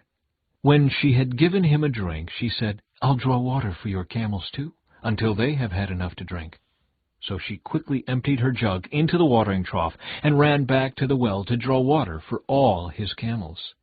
The servant watched her in silence, wondering whether or not the Lord had given him success in his mission. Then at last, when the camels had finished drinking, he took out a gold ring for her nose and 2 large gold bracelets for her wrists. "Whose daughter are you?" he asked. "And please tell me, would your father have any room to put us up for the night?" "I am the daughter of Bethuel," she replied. "My grandparents are Nahor and Milcah. Yes, we have plenty of straw and feed for the camels, and we have room for guests." The man bowed low and worshipped the Lord. "Praise the Lord, the God of my master Abraham," he said. "The Lord has shown unfailing love and faithfulness to my master, for he has led me straight to my master's relatives." The young woman ran home to tell her family everything that had happened. Now Rebekah had a brother named Laban, who ran out to meet the man at the spring. He had seen the nose ring and the bracelets on his sister's wrists, and had heard Rebekah tell what the man had said. So he rushed out to the spring where the man was still standing beside his camels. Laban said to him, "Come and stay with us, you who are blessed by the Lord. Why are you standing here outside the town when I have a room all ready for you and a place prepared for the camels?" So the man went home with Laban, and Laban unloaded the camels, gave him straw for their bedding, fed them, and provided water for the man and the camel drivers to wash their feet. Then food was served. But Abraham's servant said, "I don't want to eat until I have told you why I have come." "All right," Laban said, "tell us." "I am Abraham's servant," he explained, "and the Lord has greatly blessed my master. He has become a wealthy man. The Lord has given him flocks of sheep and goats, herds of cattle, a fortune in silver and gold, and many male and female servants, and camels and donkeys. When Sarah, my master's wife, was very old, she gave birth to my master's son, and my master has given him everything he owns. And my master made me take an oath. He said, 'Do not allow my son to marry one of these local Canaanite women. Go instead to my father's house, to my relatives, and find a wife there for my son.' But I said to my master, 'What if I can't find a young woman who is willing to go back with me?' He responded, 'The Lord in whose presence I have lived will send his angel with you and will make your mission successful. Yes, you must find a wife for my son from among my relatives, from my father's family. Then you will have fulfilled your obligation. But if you go to my relatives and they refuse to let her go with you, you will be free from my oath.' So today, when I came to the spring, I prayed this prayer, 'O Lord, God of my master Abraham, please give me success on this mission. See, I am standing here beside the spring. This is my request. When a young woman comes to draw water, I will say to her, "Please give me a little drink of water from your jug." If she says, "Yes, have a drink," and I will draw water for your camels too, let her be the one you have selected to be the wife of my master's son." Before I had finished praying in my heart, I saw Rebekah coming out with her water jug on her shoulder. She went down to the spring and drew water. So I said to her, "Please give me a drink." She quickly lowered her jug from her shoulder and said, "Yes, have a drink, and I will water your camels too." So I drank, and then she watered the camels. Then I asked, "Whose daughter are you?" She replied, "I am the daughter of Bethuel, and my grandparents are Nahor and Milcah." So I put the ring on her nose and the bracelets on her wrists. Then I bowed low and worshipped the Lord. I praised the Lord, the God of my master Abraham, because he had led me straight to my master's niece to be his son's wife. So tell me, will you or won't you show unfailing love and faithfulness to my master? Please tell me yes or no, and then I'll know what to do next." Then Laban and Bethuel replied, The Lord has obviously brought you here, so there is nothing we can say. Here is Rebekah. Take her and go. Yes, let her be the wife of your master's son, as the Lord has directed." When Abraham's servant heard their answer, he bowed down to the ground and worshipped the Lord. Then he brought out silver and gold jewelry and clothing and presented them to Rebekah. He also gave expensive presents to her brother and mother. Then they ate their meal, and the servant and the men with him stayed there overnight. But early the next morning, Abraham's servant said, "Send me back to my master." "But we want Rebekah to stay with us at least 10 days, her brother and mother said. "Then she can go." But he said, "Don't delay me. The Lord has made my mission successful. Now send me back so I can return to my master." "Well," they said, "we'll call Rebekah and ask her what she thinks." So they called Rebekah. "Are you willing to go with this man?" they asked her. And she replied, "Yes, I will go." So they said goodbye to Rebekah and sent her away with Abraham's servant and his men. The woman who had been Rebekah's childhood nurse went along with her. They gave her this blessing as she parted: "Our sister, may you become the mother of many millions. May your descendants be strong and conquer the cities of their enemies." Then Rebekah and her servant girls mounted the camels and followed the man. So Abraham's servant took Rebekah and went on his way. Meanwhile, Isaac, whose home was in the Negev, had returned from Beer-lahai-roi. One evening, as he was walking and meditating in the fields, he looked up and saw the camels coming. When Rebekah looked up and saw Isaac, she quickly dismounted from her camel. "Who is that man walking through the fields to meet us?" she asked the servant. And he replied, "It is my master." So Rebekah covered her face with her veil. Then the servant told Isaac everything he had done. And Isaac brought Rebekah into his mother Sarah's tent, and she became his wife. He loved her deeply, and she was a special comfort to him after the death of his mother.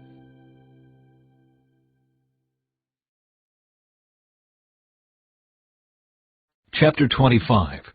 The Death of Abraham. Abraham married another wife, whose name was Keturah. She gave birth to Zimran, Jokshan, Medan, Midian, Ishbak, and Shua. Jokshan was the father of Sheba and Dedan. Dedan's descendants were the Asherites, Letushites, and Leumites. Midian's sons were Ephah, Epher, Hanok, Abidah, and Eldah. These were all descendants of Abraham through Keturah. Abraham gave everything he owned to his son Isaac, but before he died he gave gifts to the sons of his concubines and sent them off to a land in the east, away from Isaac. Abraham lived for 175 years, and he died at a ripe old age, having lived a long and satisfying life. He breathed his last and joined his ancestors in death. His sons Isaac and Ishmael buried him in the cave of Machpelah near Mamre, in the field of Ephron, son of Zohar the Hittite. This was the field Abraham had purchased from the Hittites, and where he had buried his wife Sarah. After Abraham's death, God blessed his son Isaac, who settled near Beer-lahai-roi in the Negev. Ishmael's descendants. This is the account of the family of Ishmael, the son of Abraham, through Hagar, Sarah's Egyptian servant. Here is a list by their names and clans of Ishmael's descendants. The oldest was Nebaioth, followed by Kedar, Adbeel, Mibsam, Mishma, Duma, Massa, Hadad, Tema, Jetur, Naphish, and Kedemah. These 12 sons of Ishmael became the founders of 12 tribes named after them, listed according to the places they settled and camped. Ishmael lived for 137 years. Then he breathed his last and joined his ancestors in death. Ishmael's descendants occupied the region from Havilah to Shur, which is east of Egypt in the direction of Ashur. There they lived in open hostility toward all their relatives. The births of Esau and Jacob. This is the account of the family of Isaac, the son of Abraham. When Isaac was 40 years old, he married Rebekah, the daughter of Bethuel the Aramean from Padan Aram, and the sister of Laban the Aramean. Isaac pleaded with the Lord on behalf of his wife, because she was unable to have children. The Lord answered Isaac's prayer, and Rebekah became pregnant with twins. But the two children struggled with each other in her womb, so she went to ask the Lord about it. "Why is this happening to me?" she asked. And the Lord told her, "The sons in your womb will become two nations. From the very beginning, the two nations will be rivals. One nation will be stronger than the other, and your older son will serve your younger son." And when the time came to give birth, Rebekah discovered that she did indeed have twins. The first one was very red at birth and covered with thick hair like a fur coat, so they named him Esau. Then the other twin was born with his hand grasping Esau's heel, so they named him Jacob. Isaac was 60 years old when the twins were born. Esau sells his birthright. As the boys grew up, Esau became a skillful hunter. He was an outdoorsman, but Jacob had a quiet temperament, preferring to stay at home. Isaac loved Esau because he enjoyed eating the wild game Esau brought home, but Rebekah loved Jacob. One day when Jacob was cooking some stew, Esau arrived home from the wilderness, exhausted and hungry. Esau said to Jacob, "I'm starved. Give me some of that red stew." This is how Esau got his other name, Edom, which means red. "All right," Jacob replied, "but trade me your rights as the firstborn son." "Look, I'm dying of starvation," said Esau. "What good is my birthright to me now?" But Jacob said, "First you must swear that your birthright is mine." So Esau swore an oath, thereby selling all his rights as the firstborn to his brother Jacob. Then Jacob gave Esau some bread and lentil stew. Esau ate the meal, then got up and left. He showed contempt for his rights as the firstborn. Chapter 26. Isaac deceives Abimelech. A severe famine now struck the land, as it happened before in Abraham's time. So Isaac moved to Gerar, where Abimelech, king of the Philistines, lived. The Lord appeared to Isaac and said, "Do not go down to Egypt, but do as I tell you. Live here as a foreigner in this land, and I will be with you and bless you. I hereby confirm that I will give all these lands to you and your descendants, just as I solemnly promised Abraham your father. I will cause your descendants to become as numerous as the stars of the sky, and I will give them all these lands. And through your descendants all the nations of the earth will be blessed. I will do this because Abraham listened to me and obeyed all my requirements, commands, decrees, and instructions." So Isaac stayed in Gerar. When the men who lived there asked Isaac about his wife, Rebekah, he said, "She is my sister." He was afraid to say, "She is my wife." He thought, "They will kill me to get her, because she is so beautiful." But some time later, Abimelech, king of the Philistines, looked out his window and saw Isaac caressing Rebekah. Immediately, Abimelech called for Isaac and exclaimed, "She is obviously your wife. Why did you say, 'She is my sister'?" "Because I was afraid someone would kill me to get her from me," Isaac replied. "How could you do this to us?" Abimelech exclaimed. "One of my people might easily have taken your wife and slept with her, and you would have made us guilty of great sin." Then Abimelech issued a public proclamation. "Anyone who touches this man or his wife will be put to death." Conflict over water rights. When Isaac planted his crops that year, he harvested 100 times more grain than he planted, for the Lord blessed him. He became a very rich man, and his wealth continued to grow. He acquired so many flocks of sheep and goats, herds of cattle, and servants that the Philistines became jealous of him. So the Philistines filled up all of Isaac's wells with dirt. These were the wells that had been dug by the servants of his father Abraham. Finally, Abimelech ordered Isaac to leave the country. "Go somewhere else," he said, "for you have become too powerful for us." So Isaac moved away to the Gerar Valley, where he set up their tents and settled down. He reopened the wells his father had dug, which the Philistines had filled in after Abraham's death. Isaac also restored the names Abraham had given them. Isaac's servants also dug in the Gerar Valley and discovered a well of fresh water. But then the shepherds from Gerar came and claimed the spring. "This is our water," they said, and they argued over it with Isaac's herdsmen. So Isaac named the well Esek, which means argument. Isaac's men then dug another well, but again there was a dispute over it, so Isaac named it Sitnah, which means hostility.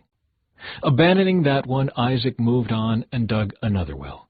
This time there was no dispute over it, so Isaac named the place Rehoboth, which means open space. For he said, "At last the Lord has created enough space for us to prosper in this land." From there Isaac moved to Beersheba, where the Lord appeared to him on the night of his arrival. "I am the God of your father Abraham," he said. "Do not be afraid, for I am with you and will bless you. I will multiply your descendants, and they will become a great nation. I will do this because of my promise to Abraham, my servant." Then Isaac built an altar there and worshipped the Lord. He set up his camp at that place, and his servants dug another well.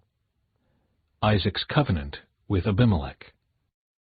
One day King Abimelech came from Gerar with his advisor, Ahuzeth, and also Phicol, his army commander. "Why have you come here?" Isaac asked. "You obviously hate me, since you kicked me off your land." They replied, "We can plainly see that the Lord is with you. So we want to enter into a sworn treaty with you. Let's make a covenant. Swear that you will not harm us, just as we have never troubled you. We have always treated you well, and we sent you away from us in peace. And now look how the Lord has blessed you." So Isaac prepared a covenant feast to celebrate the treaty, and they ate and drank together. Early the next morning, they each took a solemn oath not to interfere with each other. Then Isaac sent them home again, and they left him in peace. That very day Isaac's servants came and told him about a new well they had dug. "We've found water," they exclaimed. So Isaac named the well Shibah, which means oath. And to this day the town that grew up there is called Beersheba, which means well of the oath. At the age of 40, Esau married 2 Hittite wives, Judith, the daughter of Beeri, and Basemath, the daughter of Elon. But Esau's wives made life miserable for Isaac and Rebekah. Chapter 27. Jacob steals Esau's blessing. One day when Isaac was old and turning blind, he called for Esau his older son and said, "My son." "Yes, father," Esau replied. "I am an old man now," Isaac said, "and I don't know when I may die. Take your bow and a quiver full of arrows, and go out into the open country to hunt some wild game for me. Prepare my favorite dish and bring it here for me to eat. Then I will pronounce the blessing that belongs to you, my firstborn son, before I die." But Rebekah overheard what Isaac had said to his son Esau. So when Esau left to hunt for the wild game, she said to her son Jacob, "Listen, I overheard your father say to Esau, 'Bring me some wild game and prepare me a delicious meal. Then I will bless you in the Lord's presence before I die. Now, my son, listen to me. Do exactly as I tell you. Go out to the flocks and bring me 2 fine young goats. I'll use them to prepare your father's favorite dish. Then take the food to your father so he can eat it and bless you before he dies.'" "But look," Jacob replied to Rebekah, "my brother Esau is a hairy man, and my skin is smooth. What if my father touches me? He'll see that I'm trying to trick him, and then he'll curse me instead of blessing me." But his mother replied, "Then let the curse fall on me, my son. Just do what I tell you. Go out and get the goats for me." So Jacob went out and got the young goats for his mother. Rebekah took them and prepared a delicious meal, just the way Isaac liked it. Then she took Esau's favorite clothes, which were there in the house, and gave them to her younger son Jacob. She covered his arms and the smooth part of his neck with the skin of the young goats. Then she gave Jacob the delicious meal, including freshly baked bread. So Jacob took the food to his father. "My father?" he said. "Yes, my son," Isaac answered. "Who are you, Esau or Jacob?" Jacob replied, "It's Esau, your firstborn son. I've done as you told me. Here is the wild game. Now sit up and eat it, so you can give me your blessing." Isaac asked, "How did you find it so quickly, my son?" "The Lord, your God, put it in my path," Jacob replied. Then Isaac said to Jacob, "Come closer so I can touch you and make sure that you really are Esau." So Jacob went closer to his father, and Isaac touched him. "The voice is Jacob's, but the hands are Esau's," Isaac said. But he did not recognize Jacob because Jacob's hands felt hairy, just like Esau's. So Isaac prepared to bless Jacob.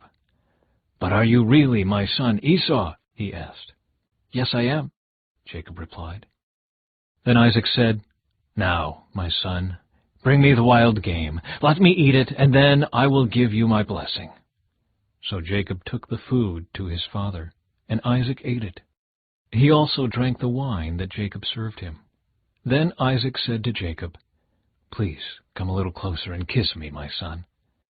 So Jacob went over and kissed him.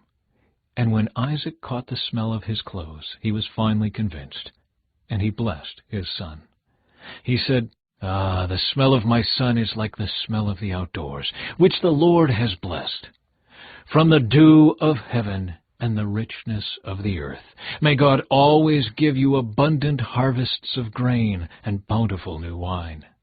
May many nations become your servants, and may they bow down to you.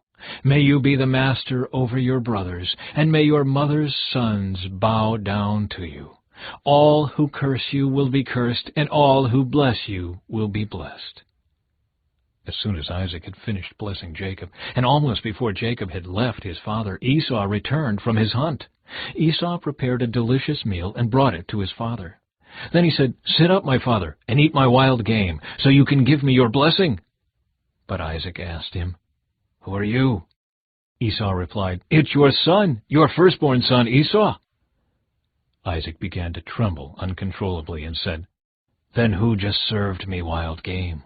I have already eaten it, and I blessed him just before you came, and yes, that blessing must stand." When Esau heard his father's words, he let out a loud and bitter cry. "Oh, my father, what about me? Bless me too," he begged. But Isaac said, "Your brother was here, and he tricked me. He has taken away your blessing." Esau exclaimed, "No wonder his name is Jacob, for now he has cheated me twice. First he took my rights as the firstborn, and now he has stolen my blessing. Oh, haven't you saved even one blessing for me?" Isaac said to Esau, "I have made Jacob your master, and have declared that all his brothers will be his servants. I have guaranteed him an abundance of grain and wine. What is left for me to give you, my son?" Esau pleaded, "But do you have only one blessing? Oh, my father, bless me too." Then Esau broke down and wept. Finally, his father Isaac said to him, "You will live away from the richness of the earth, and away from the dew of the heaven above. You will live by your sword, and you will serve your brother. But when you decide to break free, you will shake his yoke from your neck." Jacob flees to Padan-aram. From that time on, Esau hated Jacob because their father had given Jacob the blessing. And Esau began to scheme, "I will soon be mourning my father's death. Then I will kill my brother Jacob." But Rebekah heard about Esau's plans, so she sent for Jacob and told him, "Listen, Esau is consoling himself by plotting to kill you. So listen carefully, my son. Get ready and flee to my brother Laban in Haran. Stay there with him until your brother cools off. When he calms down and forgets what you have done to him, I will send for you to come back. Why should I lose both of you in one day?" Then Rebekah said to Isaac, "I'm sick and tired of these local Hittite women. I would rather die than see Jacob marry one of them." Chapter 28. So Isaac called for Jacob, blessed him, and said, "You must not marry any of these Canaanite women. Instead, go at once to Padan-aram, to the house of your grandfather Bethuel, and marry one of your uncle Laban's daughters. May God Almighty bless you and give you many children, and may your descendants multiply and become many nations. May God pass on to you and your descendants the blessings he promised to Abraham. May you own this land where you are now living as a foreigner, for God gave this land to Abraham." So Isaac sent Jacob away, and he went to Padan-aram to stay with his uncle Laban, his mother's brother, the son of Bethuel the Aramean. Esau knew that his father Isaac had blessed Jacob and sent him to Padan-aram to find a wife, and that he had warned Jacob, "You must not marry a Canaanite woman." He also knew that Jacob had obeyed his parents and gone to Padan-aram. It was now very clear to Esau that his father did not like the local Canaanite women. So Esau visited his uncle Ishmael's family and married one of Ishmael's daughters in addition to the wives he already had. His new wife's name was Mahalath. She was the sister of Nebaioth and the daughter of Ishmael, Abraham's son. Jacob's dream at Bethel. Meanwhile, Jacob left Beersheba and traveled toward Haran. At sundown he arrived at a good place to set up camp and stopped there for the night. Jacob found a stone to rest his head against and lay down to sleep. As he slept, he dreamed of a stairway that reached from the earth up to heaven, and he saw the angels of God going up and down the stairway. At the top of the stairway stood the Lord, and he said, "I am the Lord, the God of your grandfather Abraham, and the God of your father Isaac. The ground you are lying on belongs to you. I am giving it to you and your descendants. Your descendants will be as numerous as the dust of the earth.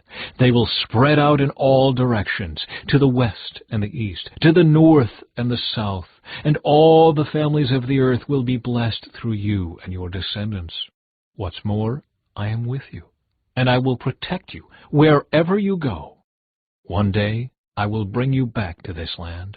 I will not leave you until I have finished giving you everything I have promised you." Then Jacob awoke from his sleep and said, "Surely the Lord is in this place, and I wasn't even aware of it." But he was also afraid and said, "What an awesome place this is! It is none other than the house of God, the very gateway to heaven." The next morning Jacob got up very early. He took the stone he had rested his head against, and he set it upright as a memorial pillar. Then he poured olive oil over it. He named that place Bethel, which means house of God, although the name of the nearby village was Luz. Then Jacob made this vow, "If God will indeed be with me and protect me on this journey, and if he will provide me with food and clothing, and if I return safely to my father's home, then the Lord will certainly be my God. And this memorial pillar I have set up will become a place for worshiping God, and I will present to God a tenth of everything he gives me." Chapter 29. Jacob arrives at Paddan-aram. Then Jacob hurried on, finally arriving in the land of the east. He saw a well in the distance. 3 flocks of sheep and goats lay in an open field beside it, waiting to be watered. But a heavy stone covered the mouth of the well. It was the custom there to wait for all the flocks to arrive before removing the stone and watering the animals. Afterward, the stone would be placed back over the mouth of the well. Jacob went over to the shepherds and asked, "Where are you from, my friends?" "We are from Haran," they answered. "Do you know a man there named Laban, the grandson of Nahor?" he asked. "Yes, we do," they replied. "Is he doing well?"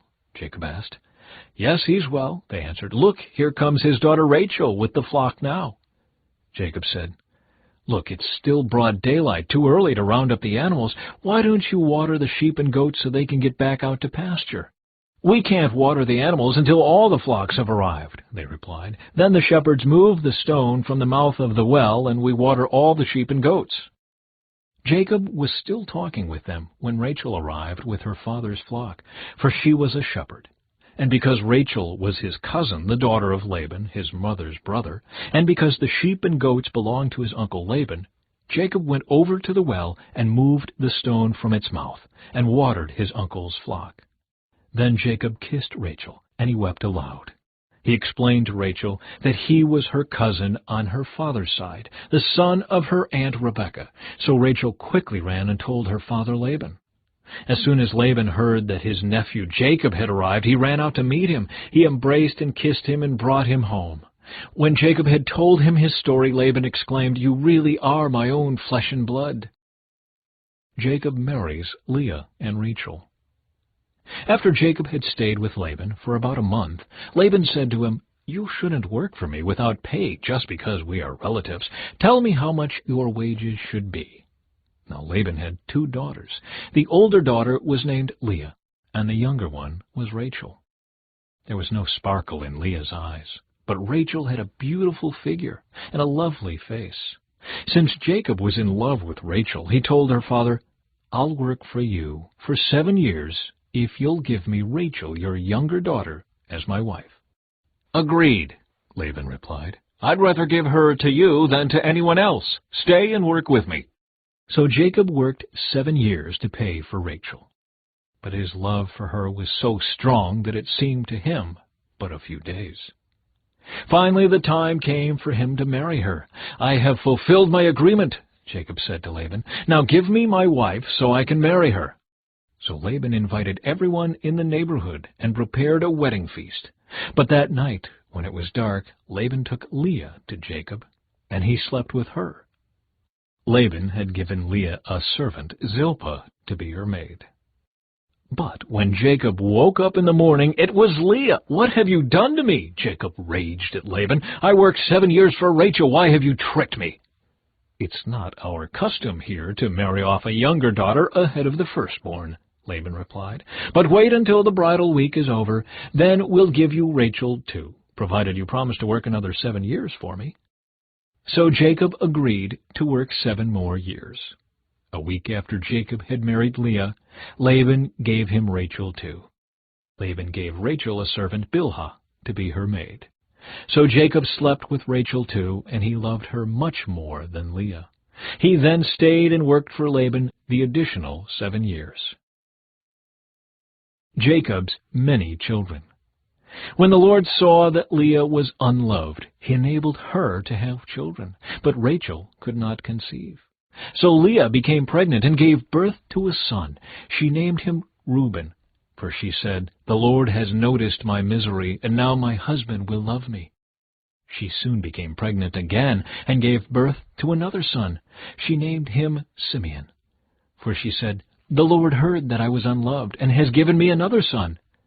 Then she became pregnant a 3rd time and gave birth to another son. She named him Levi, for she said, "Surely this time my husband will feel affection for me, since I have given him 3 sons." Once again Leah became pregnant and gave birth to another son. She named him Judah, for she said, "Now I will praise the Lord."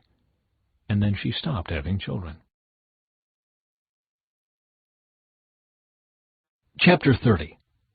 When Rachel saw that she wasn't having any children for Jacob, she became jealous of her sister. She pleaded with Jacob, "Give me children or I'll die." Then Jacob became furious with Rachel. "Am I God?" he asked. "He's the one who has kept you from having children." Then Rachel told him, "Take my maid Bilhah and sleep with her. She will bear children for me, and through her I can have a family too." So Rachel gave her servant Bilhah to Jacob as a wife, and he slept with her. Bilhah became pregnant and presented him with a son. Rachel named him Dan, for she said, "God has vindicated me. He has heard my request and given me a son." Then Bilhah became pregnant again and gave Jacob a 2nd son. Rachel named him Naphtali, for she said, "I have struggled hard with my sister, and I'm winning." Meanwhile, Leah realized that she wasn't getting pregnant anymore, so she took her servant Zilpah and gave her to Jacob as a wife. Soon Zilpah presented him with a son. Leah named him Gad, for she said, "How fortunate I am." Then Zilpah gave Jacob a 2nd son, and Leah named him Asher, for she said, "What joy is mine! Now the other women will celebrate with me."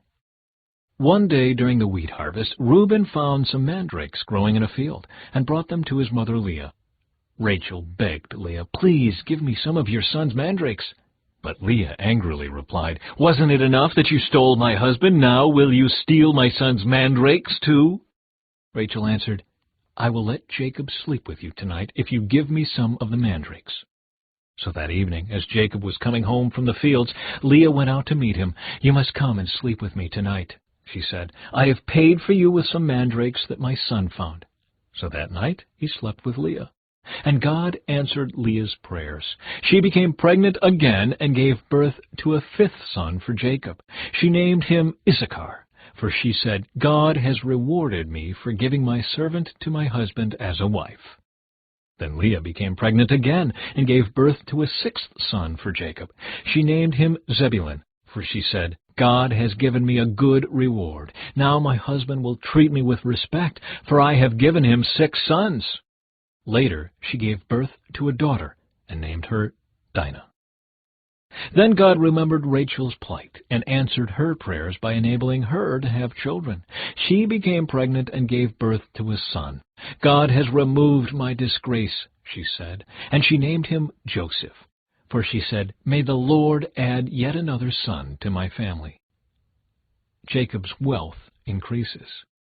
Soon after Rachel had given birth to Joseph, Jacob said to Laban, please release me so I can go home to my own country.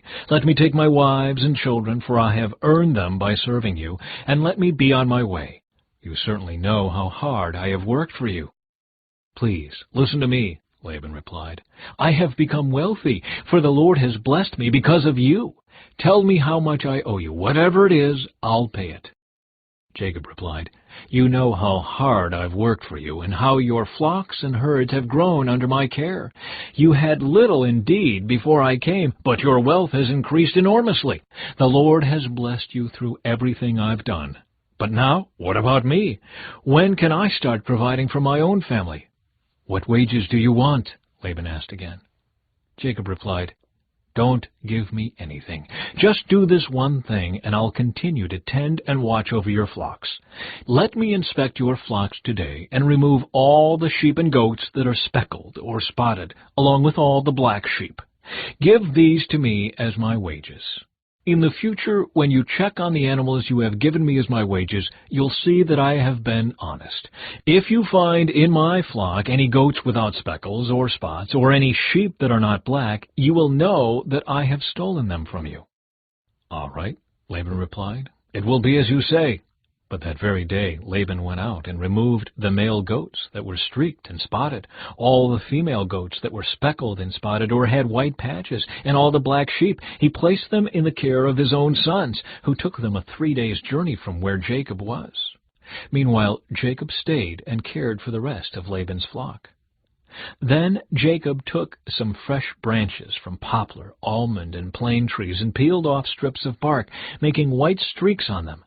Then he placed these peeled branches in the watering troughs where the flocks came to drink, for that was where they mated.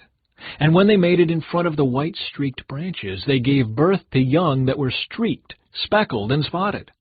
Jacob separated those lambs from Laban's flock, and at mating time he turned the flock to face Laban's animals that were streaked or black. This is how he built his own flock instead of increasing Laban's.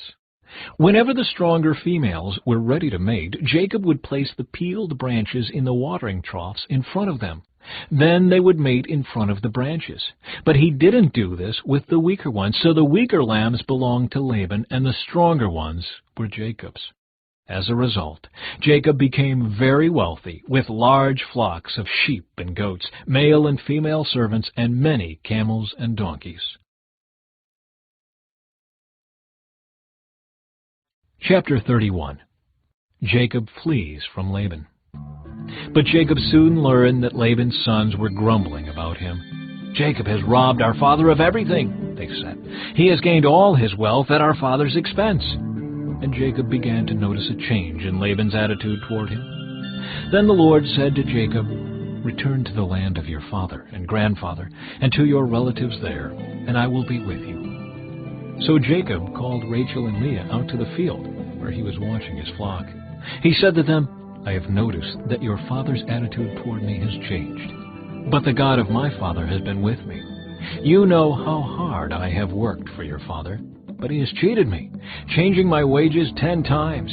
But God has not allowed him to do me any harm. For if he said, the speckled animals will be your wages, the whole flock began to produce speckled young. And when he changed his mind and said, the striped animals will be your wages, then the whole flock produced striped young. In this way God has taken your father's animals and given them to me. One time during the mating season I had a dream and saw that the male goats mating with the females were streaked, speckled, and spotted. Then in my dream the angel of God said to me, Jacob. And I replied, yes, here I am. The angel said, look up, and you will see that only the streaked, speckled, and spotted males are mating with the females of your flock. For I have seen how Laban has treated you. I am the God who appeared to you at Bethel, the place where you anointed the pillar of stone and made your vow to me. Now get ready and leave this country and return to the land of your birth. Rachel and Leah responded, "That's fine with us. We won't inherit any of our father's wealth anyway. He has reduced our rights to those of foreign women, and after he sold us, he wasted the money you paid him for us. All the wealth God has given you from our father legally belongs to us and our children, so go ahead and do whatever God has told you." So Jacob put his wives and children on camels, and he drove all his livestock in front of him. He packed all the belongings he had acquired in Padan Aram and set out for the land of Canaan, where his father Isaac lived. At the time they left, Laban was some distance away, shearing his sheep. Rachel stole her father's household idols and took them with her. Jacob outwitted Laban the Aramean, for they set out secretly and never told Laban they were leaving. So Jacob took all his possessions with him and crossed the Euphrates River, heading for the hill country of Gilead. Laban pursues Jacob. 3 days later, Laban was told that Jacob had fled. So he gathered a group of his relatives and set out in hot pursuit. He caught up with Jacob 7 days later in the hill country of Gilead. But the previous night, God had appeared to Laban the Aramean in a dream and told him, "I'm warning you, leave Jacob alone." Laban caught up with Jacob as he was camped in the hill country of Gilead, and he set up his camp not far from Jacob's. "What do you mean by stealing away like this?" Laban demanded. "How dare you drag my daughters away like prisoners of war? Why did you slip away secretly? Why did you steal away? And why didn't you say you wanted to leave? I would have given you a farewell feast with singing and music, accompanied by tambourines and harps. Why didn't you let me kiss my daughters and grandchildren and tell them goodbye? You have acted very foolishly. I could destroy you, but the God of your father appeared to me last night and warned me, leave Jacob alone. I can understand your feeling that you must go and your intense longing for your father's home, but why have you stolen my gods?" "I rushed away because I was afraid," Jacob answered. "I thought you would take your daughters from me by force. But as for your gods, see if you can find them, and let the person who has taken them die. And if you find anything else that belongs to you, identify it before all these relatives of ours, and I will give it back." But Jacob did not know that Rachel had stolen the household idols. Laban went first into Jacob's tent to search there, then into Leah's, and then the tents of the 2 servant wives. But he found nothing. Finally, he went into Rachel's tent.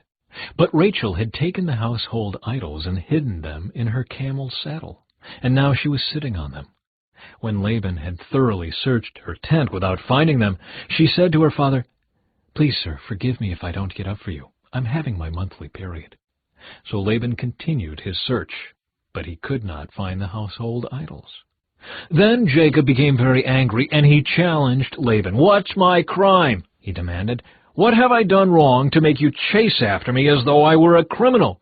You have rummaged through everything I own. Now show me what you found that belongs to you. Set it out here in front of us before our relatives for all to see. Let them judge between us.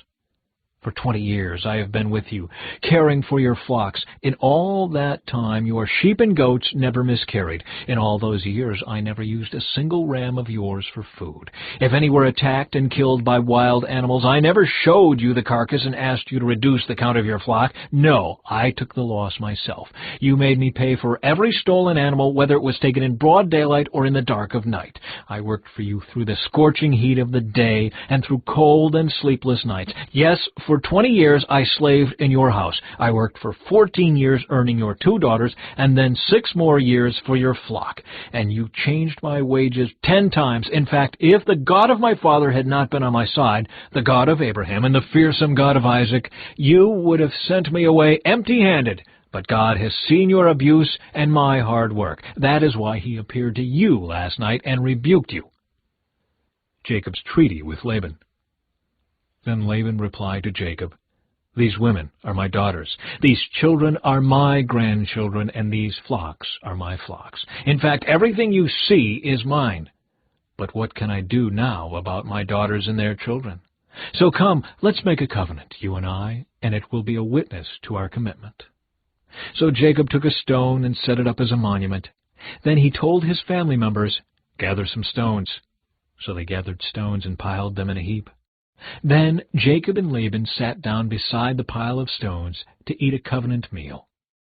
To commemorate the event, Laban called the place Jegar-Sahadutha, which means witness pile in Aramaic, and Jacob called it Galid, which means witness pile in Hebrew. Then Laban declared, "This pile of stones will stand as a witness to remind us of the covenant we have made today." This explains why it was called Galid, witness pile. But it was also called Mitzpah, which means watchtower. For Laban said, "May the Lord keep watch between us to make sure that we keep this covenant when we are out of each other's sight.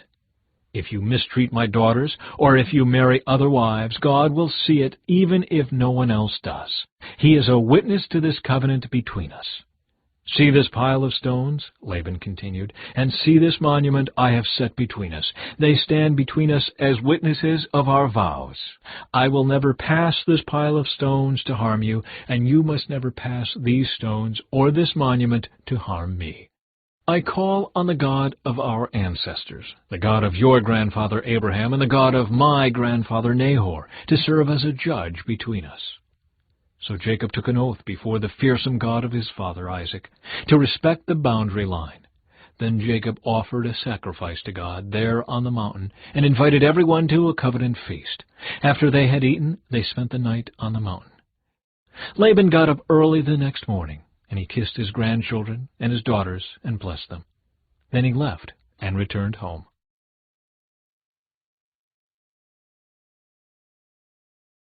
Chapter 32. As Jacob started on his way again, angels of God came to meet him. When Jacob saw them, he exclaimed, "This is God's camp."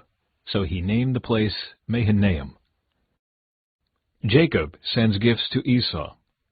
Then Jacob sent messengers ahead to his brother Esau, who was living in the region of Seir in the land of Edom. He told them, "Give this message to my master Esau. Humble greetings from your servant Jacob.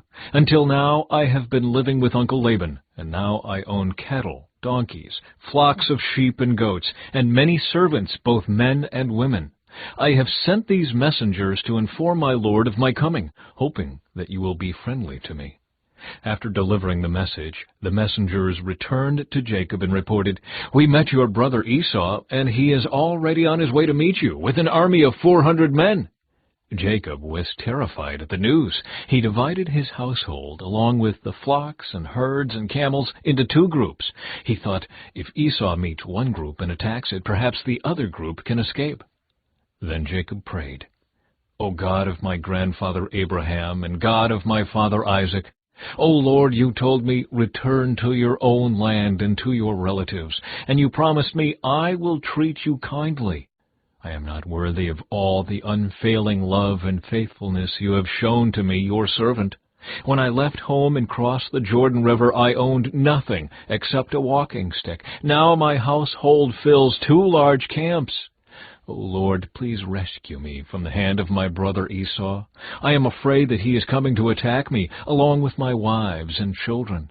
But you promised me, 'I will surely treat you kindly, and I will multiply your descendants until they become as numerous as the sands along the seashore, too many to count.'" Jacob stayed where he was for the night. Then he selected these gifts from his possessions to present to his brother Esau: 200 female goats, 20 male goats, 200 ewes, 20 rams, 30 female camels with their young, 40 cows, 10 bulls, 20 female donkeys, and 10 male donkeys. He divided these animals into herds and assigned each to different servants. Then he told his servants, "Go ahead of me with the animals, but keep some distance between the herds." He gave these instructions to the men leading the first group: "When my brother Esau meets you, he will ask, 'Whose servants are you? Where are you going? Who owns these animals?' You must reply, 'They belong to your servant Jacob, but they are a gift for his master Esau. Look, he is coming right behind us.'" Jacob gave the same instructions to the second and third herdsmen, and to all who followed behind the herds. "You must say the same thing to Esau when you meet him. And be sure to say, 'Look, your servant Jacob is right behind us.'" Jacob thought, "I will try to appease him by sending gifts ahead of me. When I see him in person, perhaps he will be friendly to me." So the gifts were sent on ahead, while Jacob himself spent that night in the camp. Jacob wrestles with God. During the night, Jacob got up and took his 2 wives, his 2 servant wives, and his 11 sons, and crossed the Jabbok River with them. After taking them to the other side, he sent over all his possessions. This left Jacob all alone in the camp. And a man came and wrestled with him until the dawn began to break. When the man saw that he would not win the match, he touched Jacob's hip and wrenched it out of its socket. Then the man said, "Let me go, for the dawn is breaking." But Jacob said, "I will not let you go unless you bless me." "What is your name?" the man asked. He replied, "Jacob." "Your name will no longer be Jacob," the man told him. "From now on you will be called Israel, because you have fought with God and with men, and have won." "Please tell me your name," Jacob said. "Why do you want to know my name?" the man replied. Then he blessed Jacob there. Jacob named the place Peniel, which means face of God, for he said, "I have seen God face to face, yet my life has been spared." The sun was rising as Jacob left Peniel, and he was limping because of the injury to his hip. Even today, the people of Israel don't eat the tendon near the hip socket because of what happened that night when the man strained the tendon of Jacob's hip. Chapter 33. Jacob and Esau make peace. Then Jacob looked up and saw Esau coming with his 400 men. So he divided the children among Leah, Rachel, and his 2 servant wives. He put the servant wives and their children at the front, Leah and her children next, and Rachel and Joseph last. Then Jacob went on ahead. As he approached his brother, he bowed to the ground 7 times before him. Then Esau ran to meet him and embraced him, threw his arms around his neck and kissed him, and they both wept. Then Esau looked at the women and children and asked, "Who are these people with you?" "These are the children God has graciously given to me, your servant," Jacob replied. Then the servant wives came forward with their children and bowed before him. Next came Leah with her children, and they bowed before him. Finally Joseph and Rachel came forward and bowed before him. "And what were all the flocks and herds I met as I came?" Esau asked. Jacob replied, "They are a gift, my lord, to ensure your friendship." "My brother, I have plenty," Esau answered. "Keep what you have for yourself." But Jacob insisted, "No, if I have found favor with you, please accept this gift from me. And what a relief to see your friendly smile. It is like seeing the face of God. Please take this gift I have brought you. For God has been very gracious to me. I have more than enough." And because Jacob insisted, Esau finally accepted the gift. "Well," Esau said, "let's be going. I will lead the way." But Jacob replied, "You can see, my lord, that some of the children are very young, and the flocks and herds have their young too. If they are driven too hard, even for one day, all the animals could die. Please, my lord, go ahead of your servant. We will follow slowly at a pace that is comfortable for the livestock and the children. I will meet you at Seir." "All right," Esau said, "but at least let me assign some of my men to guide and protect you." Jacob responded, "That's not necessary. It's enough that you've received me warmly, my lord." So Esau turned around and started back to Seir that same day. Jacob, on the other hand, traveled on to Succoth. There he built himself a house and made shelters for his livestock. That is why the place was named Succoth, which means shelters. Later, having traveled all the way from Padan Aram, Jacob arrived safely at the town of Shechem in the land of Canaan. There he set up camp outside the town. Jacob bought the plot of land where he camped from the family of Hamor, the father of Shechem, for 100 pieces of silver. And there he built an altar and named it El Elohe Israel. Chapter 34. Revenge against Shechem. One day, Dinah, the daughter of Jacob and Leah, went to visit some of the young women who lived in the area. But when the local prince Shechem, son of Hamor the Hivite, saw Dinah, he seized her and raped her. But then he fell in love with her, and he tried to win her affection with tender words. He said to his father Hamor, "Get me this young girl. I want to marry her." Soon Jacob heard that Shechem had defiled his daughter Dinah. But since his sons were out in the fields herding his livestock, he said nothing until they returned. Hamor, Shechem's father, came to discuss the matter with Jacob. Meanwhile, Jacob's sons had come in from the field as soon as they heard what had happened. They were shocked and furious that their sister had been raped. Shechem had done a disgraceful thing against Jacob's family, something that should never be done. Hamor tried to speak with Jacob and his sons. "My son Shechem is truly in love with your daughter," he said. "Please let him marry her. In fact, let's arrange other marriages too. You give us your daughters for our sons, and we will give you our daughters for your sons. And you may live among us. The land is open to you. Settle here and trade with us, and feel free to buy property in the area." Then Shechem himself spoke to Dinah's father and brothers. "Please be kind to me and let me marry her," he begged. "I will give you whatever you ask. No matter what dowry or gift you demand, I will gladly pay it. Just give me the girl as my wife." But since Shechem had defiled their sister Dinah, Jacob's sons responded deceitfully to Shechem and his father Hamor. They said to them, "We couldn't possibly allow this, because you're not circumcised. It would be a disgrace for our sister to marry a man like you. But here is a solution. If every man among you will be circumcised, like we are, then we will give you our daughters, and we'll take your daughters for ourselves. We will live among you and become one people. But if you don't agree to be circumcised, we will take her and be on our way." Hamor and his son Shechem agreed to their proposal. Shechem wasted no time in acting on this request, for he wanted Jacob's daughter desperately. Shechem was a highly respected member of his family, and he went with his father Hamor to present this proposal to the leaders at the town gate. "These men are our friends," they said. "Let's invite them to live here among us and trade freely. Look, the land is large enough to hold them. We can take their daughters as wives and let them marry ours. But they will consider staying here and becoming one people with us only if all of our men are circumcised, just as they are. But if we do this, all their livestock and possessions will eventually be ours. Come, let's agree to their terms and let them settle here among us." So all the men in the town council agreed with Hamor and Shechem, and every male in the town was circumcised. But 3 days later, when their wounds were still sore, 2 of Jacob's sons, Simeon and Levi, who were Dinah's full brothers, took their swords and entered the town without opposition. Then they slaughtered every male there, including Hamor and his son Shechem. They killed them with their swords, then took Dinah from Shechem's house and returned to their camp. Meanwhile, the rest of Jacob's sons arrived.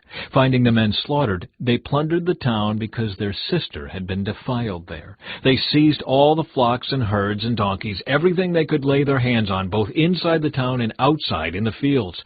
They looted all their wealth and plundered their houses. They also took all their little children and wives and led them away as captives.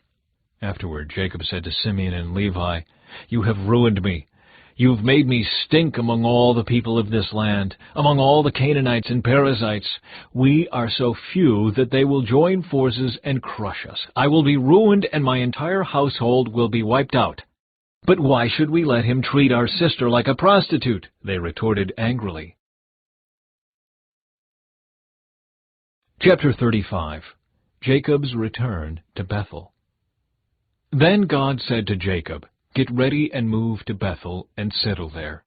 Build an altar there to the God who appeared to you when you fled from your brother Esau." So Jacob told everyone in his household, "Get rid of all your pagan idols, purify yourselves, and put on clean clothing. We are now going to Bethel, where I will build an altar to the God who answered my prayers when I was in distress. He has been with me wherever I have gone." So they gave Jacob all their pagan idols and earrings, and he buried them under the great tree near Shechem. As they set out, a terror from God spread over the people in all the towns of that area, so no one attacked Jacob's family. Eventually, Jacob and his household arrived at Luz, also called Bethel, in Canaan. Jacob built an altar there and named the place El Bethel, which means God of Bethel, because God had appeared to him there when he was fleeing from his brother Esau. Soon after this, Rebekah's old nurse Deborah died. She was buried beneath the oak tree in the valley below Bethel. Ever since, the tree has been called Elon Bakuth, which means Oak of Weeping. Now that Jacob had returned from Padan Aram, God appeared to him again at Bethel. God blessed him, saying, "Your name is Jacob, but you will not be called Jacob any longer. From now on, your name will be Israel." So God renamed him Israel. Then God said, "I am El Shaddai, God Almighty. Be fruitful and multiply. You will become a great nation, even many nations. Kings will be among your descendants, and I will give you the land I once gave to Abraham and Isaac. Yes, I will give it to you and your descendants after you." Then God went up from the place where he had spoken to Jacob. Jacob set up a stone pillar to mark the place where God had spoken to him. Then he poured wine over it as an offering to God and anointed the pillar with olive oil.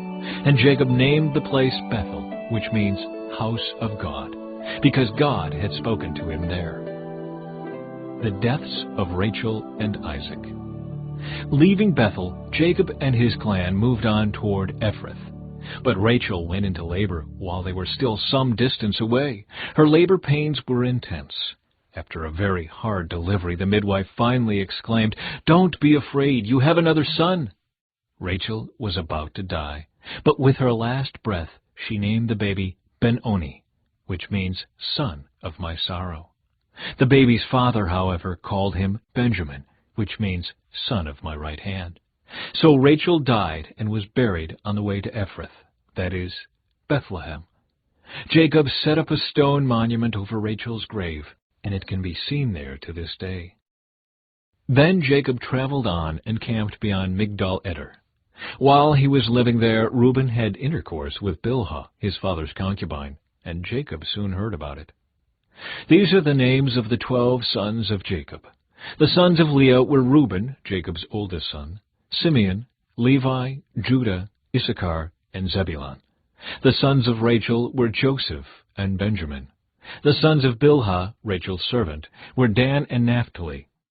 The sons of Zilpah, Leah's servant, were Gad and Asher. These are the names of the sons who were born to Jacob at Padan Aram. So Jacob returned to his father Isaac in Mamre, which is near Kiriath Arba, now called Hebron, where Abraham and Isaac had both lived as foreigners. Isaac lived for 180 years. Then he breathed his last and died at a ripe old age, joining his ancestors in death. And his sons, Esau and Jacob, buried him. Chapter 36. Descendants of Esau. This is the account of the descendants of Esau, also known as Edom. Esau married 2 young women from Canaan, Adah the daughter of Elon the Hittite, and Oholibamah the daughter of Anah and granddaughter of Zibeon the Hivite. He also married his cousin Basemath, who was the daughter of Ishmael and the sister of Nebaioth. Adah gave birth to a son named Eliphaz for Esau. Basemath gave birth to a son named Reuel. Oholibamah gave birth to sons named Jeush, Jalem, and Korah. All these sons were born to Esau in the land of Canaan. Esau took his wives, his children, and his entire household, along with his livestock and cattle, all the wealth he had acquired in the land of Canaan, and moved away from his brother Jacob. There was not enough land to support them both because of all the livestock and possessions they had acquired. So Esau, also known as Edom, settled in the hill country of Seir. This is the account of Esau's descendants, the Edomites, who lived in the hill country of Seir. These are the names of Esau's sons: Eliphaz, the son of Esau's wife Adah, and Reuel, the son of Esau's wife Basemath.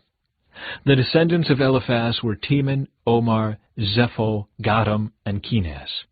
Timnah, the concubine of Esau's son Eliphaz, gave birth to a son named Amalek. These are the descendants of Esau's wife Adah. The descendants of Reuel were Nahath, Zerah, Shammah, and Mizah. These are the descendants of Esau's wife Basemath.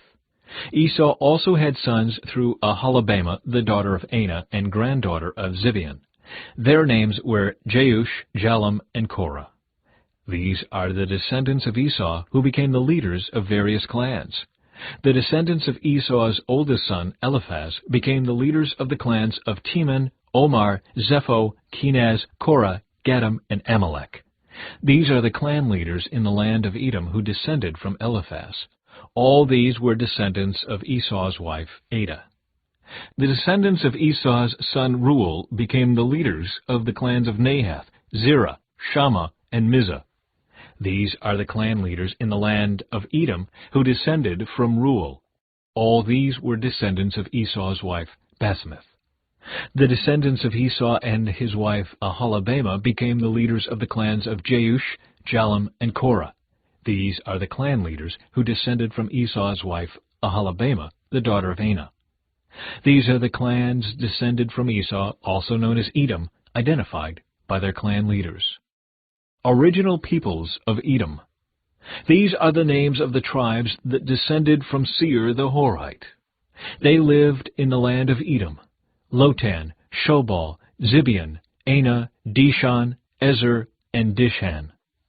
These were the Horite clan leaders, the descendants of Seir, who lived in the land of Edom.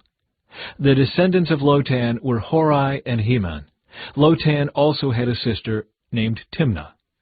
The descendants of Shobal were Alvan, Manahath, Ebal, Shepho, and Onem. The descendants of Zibeon were Ea and Anah. This is the Anah who discovered the hot springs in the wilderness while he was grazing his father's donkeys. The descendants of Anah were his son Dishan and his daughter Aholibamah. The descendants of Dishan were Hemdan, Eshban, Ithran, and Kiran. The descendants of Ezer were Bilhan, Zavan, and Achan. The descendants of Dishan were Uz and Aaron. So these were the leaders of the Horite clans: Lotan, Shobal, Zibeon, Anah, Dishan, Ezer, and Dishan.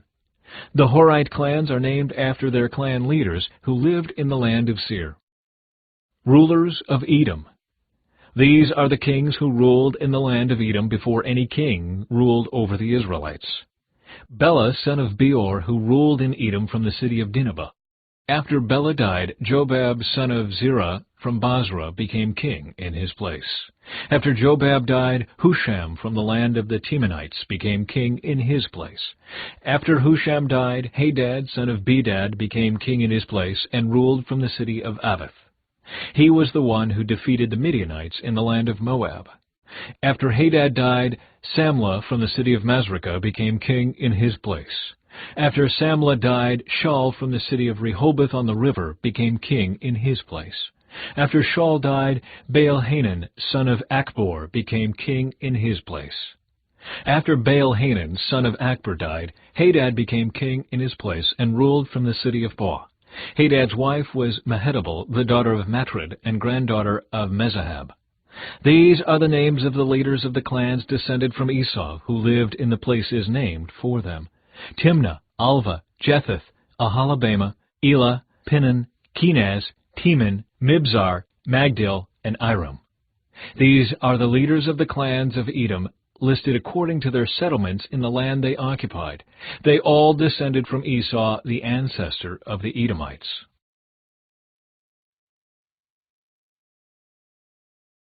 Chapter 37. Joseph's Dreams. So Jacob settled again in the land of Canaan, where his father had lived as a foreigner. This is the account of Jacob and his family. When Joseph was 17 years old, he often tended his father's flocks.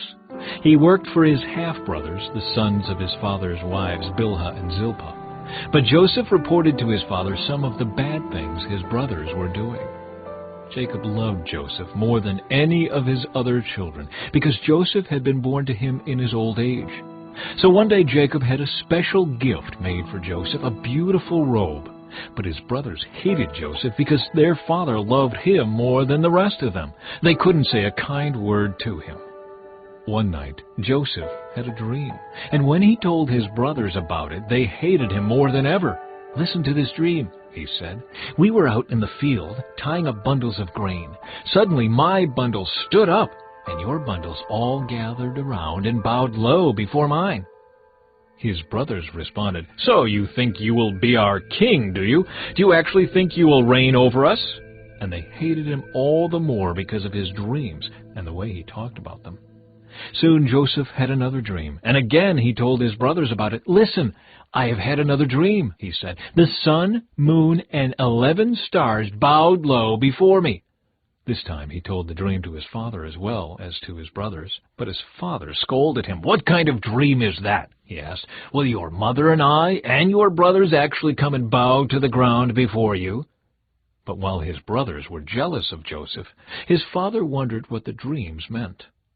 Soon after this, Joseph's brothers went to pasture their father's flocks at Shechem. When they had been gone for some time, Jacob said to Joseph, "Your brothers are pasturing the sheep at Shechem. Get ready, and I will send you to them." "I'm ready to go," Joseph replied. "Go and see how your brothers and the flocks are getting along," Jacob said. "Then come back and bring me a report." So Jacob sent him on his way, and Joseph traveled to Shechem from their home in the valley of Hebron. When he arrived there, a man from the area noticed him wandering around the countryside. "What are you looking for?" he asked. "I'm looking for my brothers," Joseph replied. "Do you know where they are pasturing their sheep?" "Yes," the man told him. "They have moved on from here, but I heard them say, 'Let's go on to Dothan.'" So Joseph followed his brothers to Dothan and found them there. Joseph sold into slavery. When Joseph's brothers saw him coming, they recognized him in the distance. As he approached, they made plans to kill him. "Here comes the dreamer," they said. "Come on, let's kill him and throw him into one of these cisterns. We can tell our father a wild animal has eaten him. Then we'll see what becomes of his dreams." But when Reuben heard of their scheme, he came to Joseph's rescue. "Let's not kill him," he said. "Why should we shed any blood? Let's just throw him into this empty cistern here in the wilderness. Then he'll die without our laying a hand on him." Reuben was secretly planning to rescue Joseph and return him to his father. So when Joseph arrived, his brothers ripped off the beautiful robe he was wearing.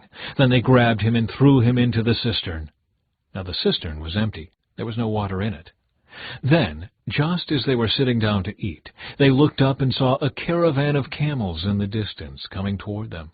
It was a group of Ishmaelite traders taking a load of gum, balm, and aromatic resin from Gilead down to Egypt.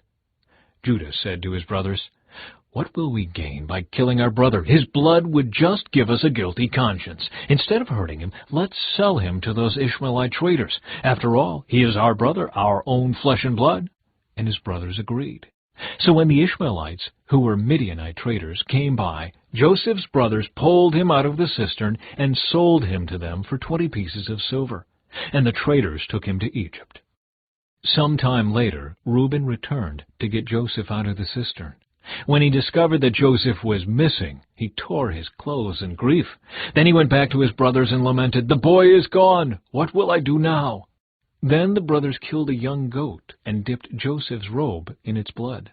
They sent the beautiful robe to their father with this message, "Look at what we found. Doesn't this robe belong to your son?" Their father recognized it immediately.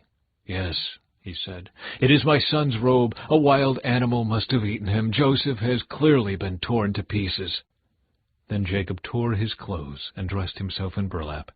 He mourned deeply for his son for a long time. His family all tried to comfort him, but he refused to be comforted.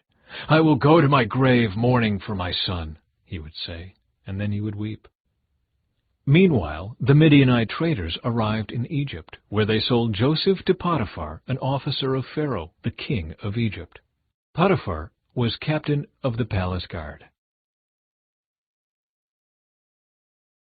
Chapter 38. Judah and Tamar.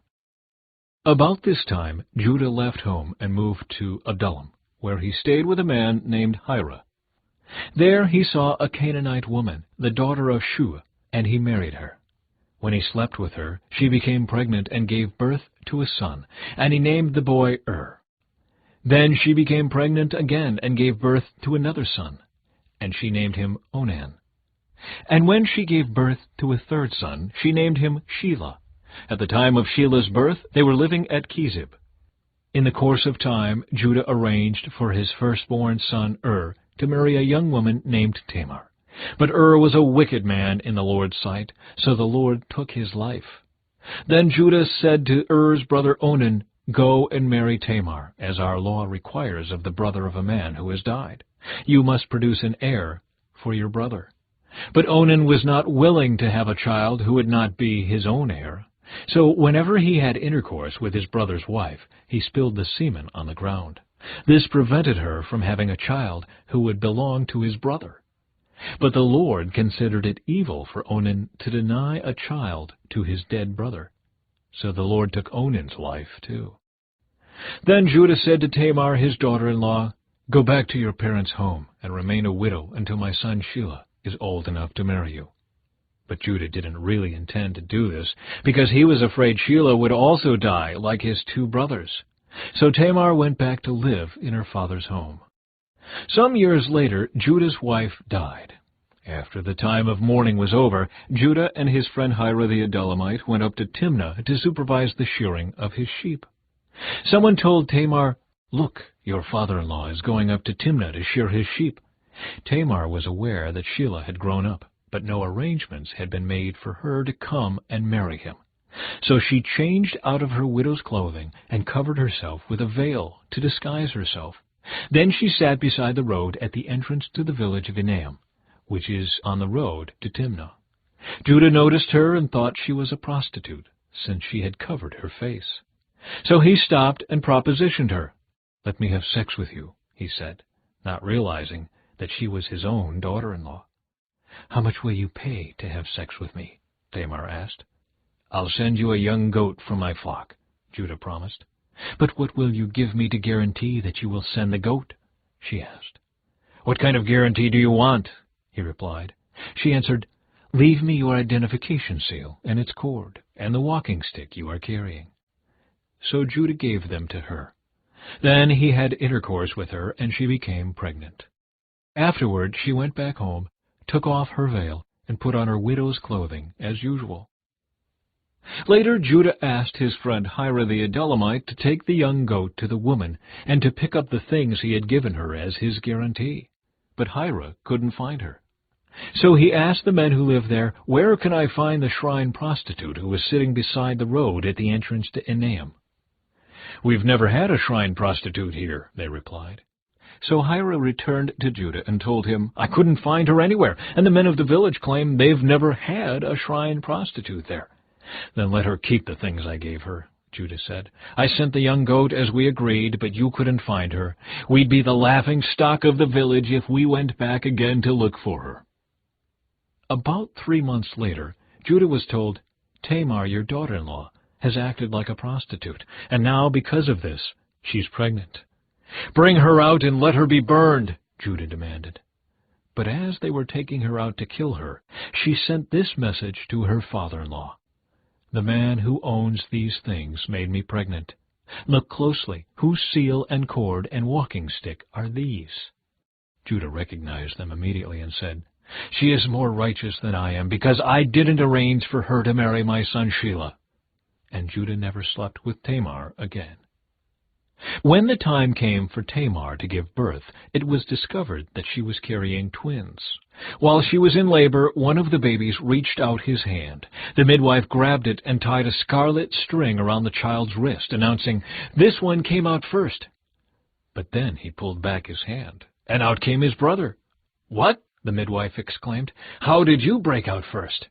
So he was named Perez. Then the baby with the scarlet string on his wrist was born, and he was named Zerah. Chapter 39. Joseph in Potiphar's house. When Joseph was taken to Egypt by the Ishmaelite traders, he was purchased by Potiphar, an Egyptian officer. Potiphar was captain of the guard for Pharaoh, the king of Egypt. The Lord was with Joseph, so he succeeded in everything he did as he served in the home of his Egyptian master. Potiphar noticed this and realized that the Lord was with Joseph, giving him success in everything he did. This pleased Potiphar, so he soon made Joseph his personal attendant. He put him in charge of his entire household and everything he owned. From the day Joseph was put in charge of his master's household and property, the Lord began to bless Potiphar's household for Joseph's sake. All his household affairs ran smoothly, and his crops and livestock flourished. So Potiphar gave Joseph complete administrative responsibility over everything he owned. With Joseph there, he didn't worry about a thing except what kind of food to eat. Joseph was a very handsome and well-built young man, and Potiphar's wife soon began to look at him lustfully. "Come and sleep with me," she demanded. But Joseph refused. "Look," he told her, "my master trusts me with everything in his entire household. No one here has more authority than I do. He has held back nothing from me except you, because you are his wife. How could I do such a wicked thing? It would be a great sin against God." She kept putting pressure on Joseph day after day, but he refused to sleep with her, and he kept out of her way as much as possible. One day, however, no one else was around when he went in to do his work. She came and grabbed him by his cloak, demanding, "Come on, sleep with me." Joseph tore himself away, but he left his cloak in her hand as he ran from the house. When she saw that she was holding his cloak and he had fled, she called out to her servants. Soon all the men came running. "Look," she said, "my husband has brought this Hebrew slave here to make fools of us. He came into my room to rape me, but I screamed. When he heard me scream, he ran outside and got away, but he left his cloak behind with me." She kept the cloak with her until her husband came home. Then she told him her story. "That Hebrew slave you've brought into our house tried to come in and fool around with me," she said. "But when I screamed, he ran outside, leaving his cloak with me." Joseph put in prison. Potiphar was furious when he heard his wife's story about how Joseph had treated her. So he took Joseph and threw him into the prison where the king's prisoners were held, and there he remained. But the Lord was with Joseph in the prison, and showed him his faithful love. And the Lord made Joseph a favorite with the prison warden. Before long, the warden put Joseph in charge of all the other prisoners, and over everything that happened in the prison. The warden had no more worries because Joseph took care of everything. The Lord was with him and caused everything he did to succeed. Chapter 40. Joseph interprets 2 dreams. Some time later, Pharaoh's chief cupbearer and chief baker offended their royal master. Pharaoh became angry with these 2 officials, and he put them in the prison where Joseph was, in the palace of the captain of the guard. They remained in prison for quite some time, and the captain of the guard assigned them to Joseph, who looked after them. While they were in prison, Pharaoh's cupbearer and baker each had a dream one night, and each dream had its own meaning. When Joseph saw them the next morning, he noticed that they both looked upset. "Why do you look so worried today?" he asked them. And they replied, "We both had dreams last night, but no one can tell us what they mean." "Interpreting dreams is God's business," Joseph replied. "Go ahead and tell me your dreams."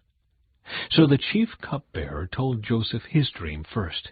"In my dream," he said, "I saw a grapevine in front of me. The vine had 3 branches that began to bud and blossom, and soon it produced clusters of ripe grapes. I was holding Pharaoh's wine cup in my hand, so I took a cluster of grapes and squeezed the juice into the cup. Then I placed the cup in Pharaoh's hand." "This is what the dream means," Joseph said. "The 3 branches represent 3 days. Within 3 days, Pharaoh will lift you up and restore you to your position as his chief cupbearer. And please remember me and do me a favor when things go well for you. Mention me to Pharaoh so he might let me out of this place. For I was kidnapped from my homeland, the land of the Hebrews, and now I'm here in prison, but I did nothing to deserve it." When the chief baker saw that Joseph had given the first dream such a positive interpretation, he said to Joseph, "I had a dream too.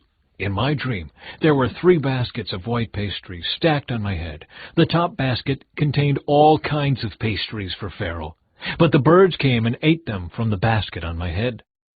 "This is what the dream means," Joseph told him. "The 3 baskets also represent 3 days. 3 days from now, Pharaoh will lift you up and impale your body on a pole. Then birds will come and peck away at your flesh." Pharaoh's birthday came 3 days later, and he prepared a banquet for all his officials and staff. He summoned his chief cupbearer and chief baker to join the other officials. He then restored the chief cupbearer to his former position, so he could again hand Pharaoh his cup. But Pharaoh impaled the chief baker just as Joseph had predicted when he interpreted his dream. Pharaoh's chief cupbearer, however, forgot all about Joseph, never giving him another thought. Chapter 41. Pharaoh's Dreams. 2 full years later, Pharaoh dreamed that he was standing on the bank of the Nile River. In his dream, he saw 7 fat, healthy cows come up out of the river and begin grazing in the marsh grass. Then he saw 7 more cows come up behind them from the Nile, but these were scrawny and thin. These cows stood beside the fat cows on the river bank. Then the scrawny, thin cows ate the 7 healthy fat cows. At this point in the dream, Pharaoh woke up. But he fell asleep again and had a second dream. This time he saw 7 heads of grain, plump and beautiful, growing on a single stalk. Then 7 more heads of grain appeared, but these were shriveled and withered by the east wind. And these thin heads swallowed up the 7 plump, well-formed heads. Then Pharaoh woke up again and realized it was a dream. The next morning Pharaoh was very disturbed by the dreams, so he called for all the magicians and wise men of Egypt. When Pharaoh told them his dreams, not one of them could tell him what they meant. Finally, the king's chief cupbearer spoke up. "Today I have been reminded of my failure," he told Pharaoh. "Some time ago you were angry with the chief baker and me, and you imprisoned us in the palace of the captain of the guard. One night the chief baker and I each had a dream, and each dream had its own meaning. There was a young Hebrew man with us in the prison who was a slave of the captain of the guard. We told him our dreams, and he told us what each of our dreams meant, and everything happened just as he had predicted. I was restored to my position as cupbearer, and the chief baker was executed and impaled on a pole." Pharaoh sent for Joseph at once, and he was quickly brought from the prison. After he shaved and changed his clothes, he went in and stood before Pharaoh. Then Pharaoh said to Joseph, "I had a dream last night, and no one here can tell me what it means. But I have heard that when you hear about a dream, you can interpret it." "It is beyond my power to do this," Joseph replied, "but God can tell you what it means and set you at ease." So Pharaoh told Joseph his dream. "In my dream," he said, "I was standing on the bank of the Nile River, and I saw 7 fat, healthy cows come up out of the river and begin grazing in the marsh grass. But then I saw 7 sick-looking cows, scrawny and thin, come up after them. I've never seen such sorry-looking animals in all the land of Egypt. These thin, scrawny cows ate the 7 fat cows, but afterward you wouldn't have known it, for they were still as thin and scrawny as before. Then I woke up. Then I fell asleep again, and I had another dream. This time I saw 7 heads of grain, full and beautiful, growing on a single stalk. Then 7 more heads of grain appeared, but these were blighted, shriveled, and withered by the east wind. And the shriveled heads swallowed the 7 healthy heads. I told these dreams to the magicians, but no one could tell me what they mean." Joseph responded, "Both of Pharaoh's dreams mean the same thing. God is telling Pharaoh in advance what he is about to do. The 7 healthy cows and the 7 healthy heads of grain both represent 7 years of prosperity. The 7 thin, scrawny cows that came up later and the 7 thin heads of grain withered by the east wind represent 7 years of famine. This will happen just as I have described it, for God has revealed to Pharaoh in advance what he is about to do. The next 7 years will be a period of great prosperity throughout the land of Egypt. But afterward there will be 7 years of famine so great that all the prosperity will be forgotten in Egypt. Famine will destroy the land. This famine will be so severe that even the memory of the good years will be erased. As for having 2 similar dreams, it means that these events have been decreed by God, and he will soon make them happen. Therefore, Pharaoh should find an intelligent and wise man and put him in charge of the entire land of Egypt. Then Pharaoh should appoint supervisors over the land and let them collect 1/5 of all the crops during the 7 good years. Have them gather all the food produced in the good years that are just ahead and bring it to Pharaoh's storehouses. Store it away and guard it so there will be food in the cities. That way there will be enough to eat when the 7 years of famine come to the land of Egypt. Otherwise, this famine will destroy the land." Joseph made ruler of Egypt. Joseph's suggestions were well received by Pharaoh and his officials. So Pharaoh asked his officials, "Can we find anyone else like this man so obviously filled with the Spirit of God?" Then Pharaoh said to Joseph, "Since God has revealed the meaning of the dreams to you, clearly no one else is as intelligent or wise as you are. You will be in charge of my court, and all my people will take orders from you. Only I, sitting on my throne, will have a rank higher than yours." Pharaoh said to Joseph, "I hereby put you in charge of the entire land of Egypt." Then Pharaoh removed his signet ring from his hand and placed it on Joseph's finger. He dressed him in fine linen clothing and hung a gold chain around his neck. Then he had Joseph ride in the chariot reserved for his second-in-command, and wherever Joseph went, the command was shouted, "Kneel down!" So Pharaoh put Joseph in charge of all Egypt. And Pharaoh said to him, "I am Pharaoh, but no one will lift a hand or foot in the entire land of Egypt without your approval." Then Pharaoh gave Joseph a new Egyptian name, Zaphenath-Paneah. He also gave him a wife, whose name was Asenath. She was the daughter of Potipherah, the priest of On. So Joseph took charge of the entire land of Egypt. He was 30 years old when he began serving in the court of Pharaoh, the king of Egypt. And when Joseph left Pharaoh's presence, he inspected the entire land of Egypt.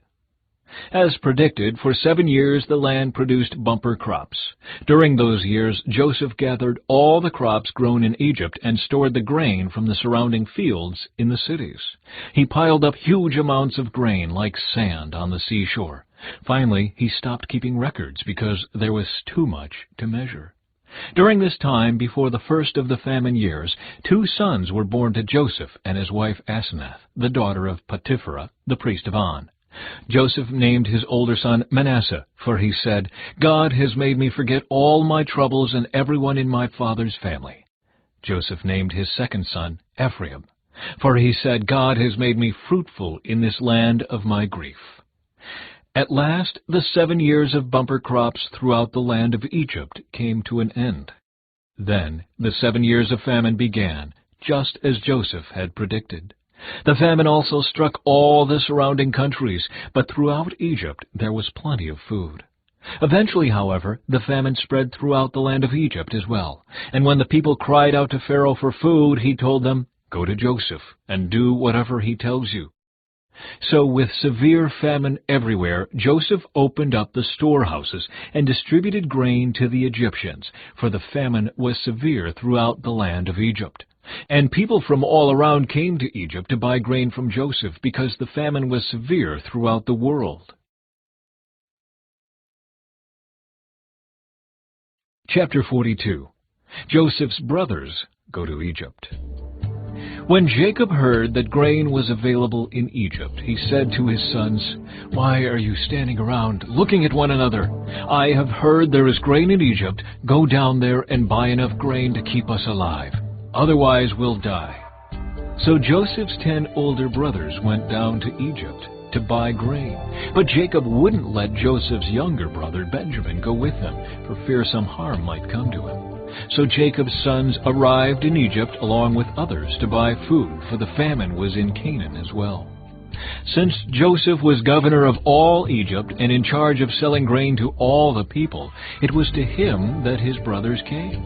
When they arrived, they bowed before him with their faces to the ground. Joseph recognized his brothers instantly, but he pretended to be a stranger and spoke harshly to them. "Where are you from?" he demanded. "From the land of Canaan," they replied. "We have come to buy food." Although Joseph recognized his brothers, they didn't recognize him, and he remembered the dreams he'd had about them many years before. He said to them, "You are spies. You have come to see how vulnerable our land has become." "No, my lord," they exclaimed. "Your servants have simply come to buy food. We are all brothers, members of the same family. We are honest men, sir. We are not spies." "Yes, you are," Joseph insisted. "You have come to see how vulnerable our land has become." "Sir," they said, "there are actually 12 of us. We, your servants, are all brothers, sons of a man living in the land of Canaan. Our youngest brother is back there with our father right now, and one of our brothers is no longer with us." But Joseph insisted. "As I said, you are spies. This is how I will test your story. I swear by the life of Pharaoh that you will never leave Egypt unless your youngest brother comes here. One of you must go and get your brother. I'll keep the rest of you here in prison.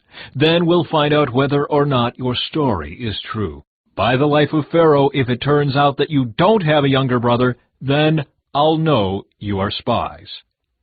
So Joseph put them all in prison for 3 days. On the 3rd day Joseph said to them, "I am a God-fearing man. If you do as I say, you will live. If you really are honest men, choose one of your brothers to remain in prison. The rest of you may go home with grain for your starving families. But you must bring your youngest brother back to me. This will prove that you are telling the truth, and you will not die." To this they agreed. Speaking among themselves, they said, "Clearly we are being punished because of what we did to Joseph long ago. We saw his anguish when he pleaded for his life, but we wouldn't listen. That's why we're in this trouble." "Didn't I tell you not to sin against the boy?" Reuben asked. "But you wouldn't listen, and now we have to answer for his blood." Of course, they didn't know that Joseph understood them, for he had been speaking to them through an interpreter. Now he turned away from them and began to weep. When he regained his composure, he spoke to them again. Then he chose Simeon from among them and had him tied up right before their eyes. Joseph then ordered his servants to fill the men's sacks with grain, but he also gave secret instructions to return each brother's payment at the top of his sack. He also gave them supplies for their journey home. So the brothers loaded their donkeys with the grain and headed for home. But when they stopped for the night and one of them opened his sack to get grain for his donkey, he found his money in the top of his sack. "Look," he exclaimed to his brothers, "my money has been returned. It's here in my sack." Then their hearts sank. Trembling, they said to each other, "What has God done to us?" When the brothers came to their father Jacob in the land of Canaan, they told him everything that had happened to them. "The man who is governor of the land spoke very harshly to us," they told him. "He accused us of being spies, scouting the land." But we said, "We are honest men, not spies. We are 12 brothers, sons of one father. One brother is no longer with us, and the youngest is at home with our father in the land of Canaan." Then the man who is governor of the land told us, "This is how I will find out if you are honest men. Leave one of your brothers here with me, and take grain for your starving families and go on home. But you must bring your youngest brother back to me. Then I will know you are honest men and not spies. Then I will give you back your brother, and you may trade freely in the land." As they emptied out their sacks, there in each man's sack was the bag of money he had paid for the grain. The brothers and their father were terrified when they saw the bags of money. Jacob exclaimed, "You are robbing me of my children. Joseph is gone, Simeon is gone, and now you want to take Benjamin too. Everything is going against me." Then Reuben said to his father, "You may kill my 2 sons if I don't bring Benjamin back to you. I'll be responsible for him, and I promise to bring him back." But Jacob replied, "My son will not go down with you. His brother Joseph is dead, and he is all I have left. If anything should happen to him on your journey, you would send this grieving white-haired man to his grave." Chapter 43. The brothers returned to Egypt. But the famine continued to ravage the land of Canaan. When the grain they had brought from Egypt was almost gone, Jacob said to his sons, "Go back and buy us a little more food." But Judah said, "The man was serious when he warned us. You won't see my face again unless your brother is with you. If you send Benjamin with us, we will go down and buy more food. But if you don't let Benjamin go, we won't go either. Remember, the man said, 'You won't see my face again unless your brother is with you.'" "Why were you so cruel to me?" Jacob moaned. "Why did you tell him you had another brother?" "The man kept asking us questions about our family," they replied. "He asked, 'Is your father still alive? Do you have another brother?' So we answered his questions. How could we know he would say, 'Bring your brother down here'?" Judah said to his father, "Send the boy with me, and we will be on our way. Otherwise we will all die of starvation, and not only we, but you and our little ones. I personally guarantee his safety. You may hold me responsible if I don't bring him back to you. Then let me bear the blame forever. If we hadn't wasted all this time, we could have gone and returned twice by now." So their father Jacob finally said to them, "If it can't be avoided, then at least do this. Pack your bags with the best products of this land. Take them down to the man as gifts: balm, honey, gum, aromatic resin, pistachio nuts, and almonds. Also take double the money that was put back in your sacks, as it was probably someone's mistake. Then take your brother and go back to the man. May God Almighty give you mercy as you go before the man, so that he will release Simeon and let Benjamin return. But if I must lose my children, so be it." So the men packed Jacob's gifts and doubled the money and headed off with Benjamin. They finally arrived in Egypt and presented themselves to Joseph. When Joseph saw Benjamin with them, he said to the manager of his household, "These men will eat with me this noon. Take them inside the palace. Then go slaughter an animal and prepare a big feast." So the man did as Joseph told him, and took them into Joseph's palace. The brothers were terrified when they saw that they were being taken into Joseph's house. "It's because of the money someone put in our sacks last time we were here," they said. "He plans to pretend that we stole it. Then he will seize us, make us slaves, and take our donkeys."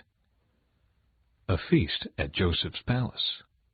The brothers approached the manager of Joseph's household and spoke to him at the entrance to the palace. "Sir," they said, "we came to Egypt once before to buy food, but as we were returning home, we stopped for the night and opened our sacks.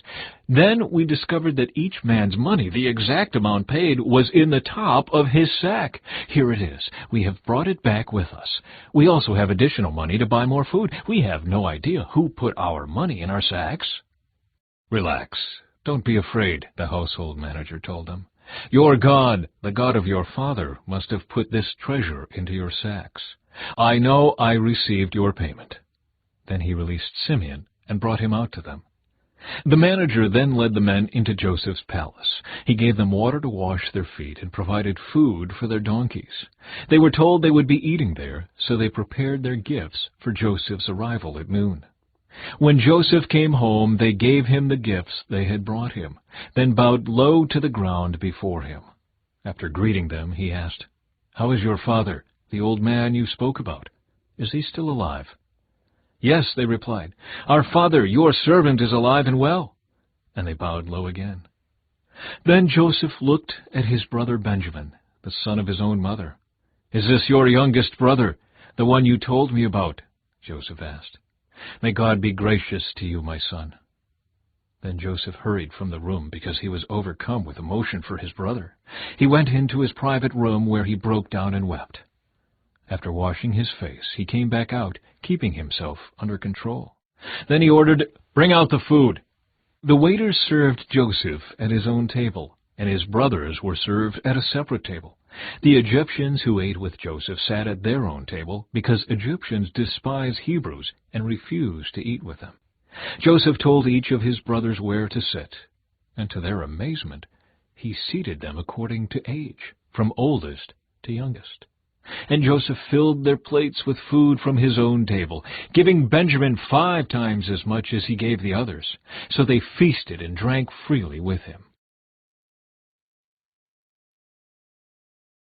Chapter 44. Joseph's Silver Cup. When his brothers were ready to leave, Joseph gave these instructions to his palace manager.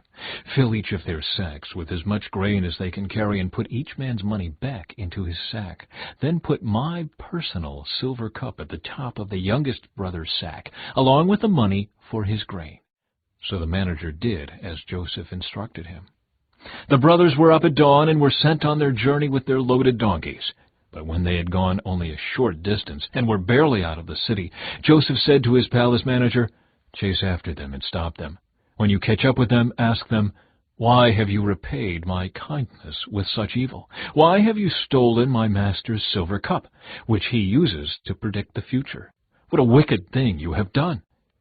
When the palace manager caught up with the men, he spoke to them as he had been instructed. "What are you talking about?" the brothers responded. "We are your servants and would never do such a thing. Didn't we return the money we found in our sacks? We brought it back all the way from the land of Canaan. Why would we steal silver or gold from your master's house? If you find his cup with any one of us, let that man die, and all the rest of us, my lord, will be your slaves." "That's fair," the man replied. "But only the one who stole the cup will be my slave. The rest of you may go free." They all quickly took their sacks from the backs of their donkeys and opened them. The palace manager searched the brothers' sacks from the oldest to the youngest, and the cup was found in Benjamin's sack. When the brothers saw this, they tore their clothing in despair. Then they loaded their donkeys again and returned to the city. Joseph was still in his palace when Judah and his brothers arrived, and they fell to the ground before him. "What have you done?" Joseph demanded. "Don't you know that a man like me can predict the future?" Judah answered, "Oh, my lord, what can we say to you? How can we explain this? How can we prove our innocence? God is punishing us for our sins. My lord, we have all returned to be your slaves, all of us, not just our brother who had your cup in his sack." "No," Joseph said, "I would never do such a thing. Only the man who stole the cup will be my slave. The rest of you may go back to your father in peace." Judah speaks for his brothers. Then Judah stepped forward and said, "Please, my lord, let your servant say just one word to you. Please do not be angry with me, even though you are as powerful as Pharaoh himself. My lord, previously you asked us, your servants, 'Do you have a father or a brother?' And we responded, 'Yes, my lord, we have a father who is an old man, and his youngest son is a child of his old age. His full brother is dead, and he alone is left of his mother's children. And his father loves him very much. And you said to us, "Bring him here so I can see him with my own eyes." But we said to you, "My lord, the boy cannot leave his father, for his father would die." But you told us, "Unless your youngest brother comes with you, you will never see my face again." So we returned to your servant, our father, and told him what you had said. Later, when he said, "Go back again and buy us more food," we replied, "We can't go unless you let our youngest brother go with us. We'll never get to see the man's face unless our youngest brother is with us." Then my father said to us, "As you know, my wife had 2 sons, and one of them went away and never returned. Doubtless he was torn to pieces by some wild animal. I have never seen him since. Now, if you take his brother away from me, and any harm comes to him, you will send this grieving white-haired man to his grave. And now, my lord, I cannot go back to my father without the boy. Our father's life is bound up in the boy's life. If he sees that the boy is not with us, our father will die. We, your servants, will indeed be responsible for sending that grieving white-haired man to his grave. My lord, I guaranteed to my father that I would take care of the boy. I told him, if I don't bring him back to you, I will bear the blame forever. So please, my lord, let me stay here as a slave instead of the boy, and let the boy return with his brothers. For how can I return to my father if the boy is not with me? I couldn't bear to see the anguish this would cause my father." Chapter 45. Joseph reveals his identity. Joseph could stand it no longer. There were many people in the room, and he said to his attendants, "Out, all of you!" So he was alone with his brothers when he told them who he was. Then he broke down and wept. He wept so loudly the Egyptians could hear him, and word of it quickly carried to Pharaoh's palace. "I am Joseph," he said to his brothers. "Is my father still alive?" But his brothers were speechless. They were stunned to realize that Joseph was standing there in front of them. "Please come closer," he said to them. So they came closer. And he said again, "I am Joseph, your brother, whom you sold into slavery in Egypt. But don't be upset, and don't be angry with yourselves for selling me to this place. It was God who sent me here, ahead of you, to preserve your lives. This famine that has ravaged the land for 2 years will last 5 more years, and there will be neither plowing nor harvesting. God has sent me ahead of you to keep you and your families alive, and to preserve many survivors. So it was God who sent me here, not you, and He is the one who made me an advisor to Pharaoh, the manager of his entire palace, and the governor of all Egypt. Now hurry back to my father and tell him, this is what your son Joseph says. God has made me master over all the land of Egypt, so come down to me immediately. You can live in the region of Goshen, where you can be near me with all your children and grandchildren, your flocks and herds, and everything you own. I will take care of you there, for there are still 5 years of famine ahead of us. Otherwise, you, your household, and all your animals will starve. Then Joseph added, look, you can see for yourselves, and so can my brother Benjamin, that I really am Joseph. Go tell my father of my honored position here in Egypt. Describe for him everything you have seen, and then bring my father here quickly. Weeping with joy, he embraced Benjamin, and Benjamin did the same. Then Joseph kissed each of his brothers and wept over them. And after that, they began talking freely with him. Pharaoh invites Jacob to Egypt. The news soon reached Pharaoh's palace. Joseph's brothers have arrived. Pharaoh and his officials were all delighted to hear this. Pharaoh said to Joseph, tell your brothers, this is what you must do. Load your pack animals and hurry back to the land of Canaan. Then get your father and all of your families and return here to me. I will give you the very best land in Egypt, and you will eat from the best that the land produces. Then Pharaoh said to Joseph, tell your brothers, take wagons from the land of Egypt to carry your little children and your wives, and bring your father here. Don't worry about your personal belongings, for the best of all the land of Egypt is yours. So the sons of Jacob did as they were told. Joseph provided them with wagons, as Pharaoh had commanded, and he gave them supplies for the journey, and he gave each of them new clothes. But to Benjamin he gave 5 changes of clothes and 300 pieces of silver.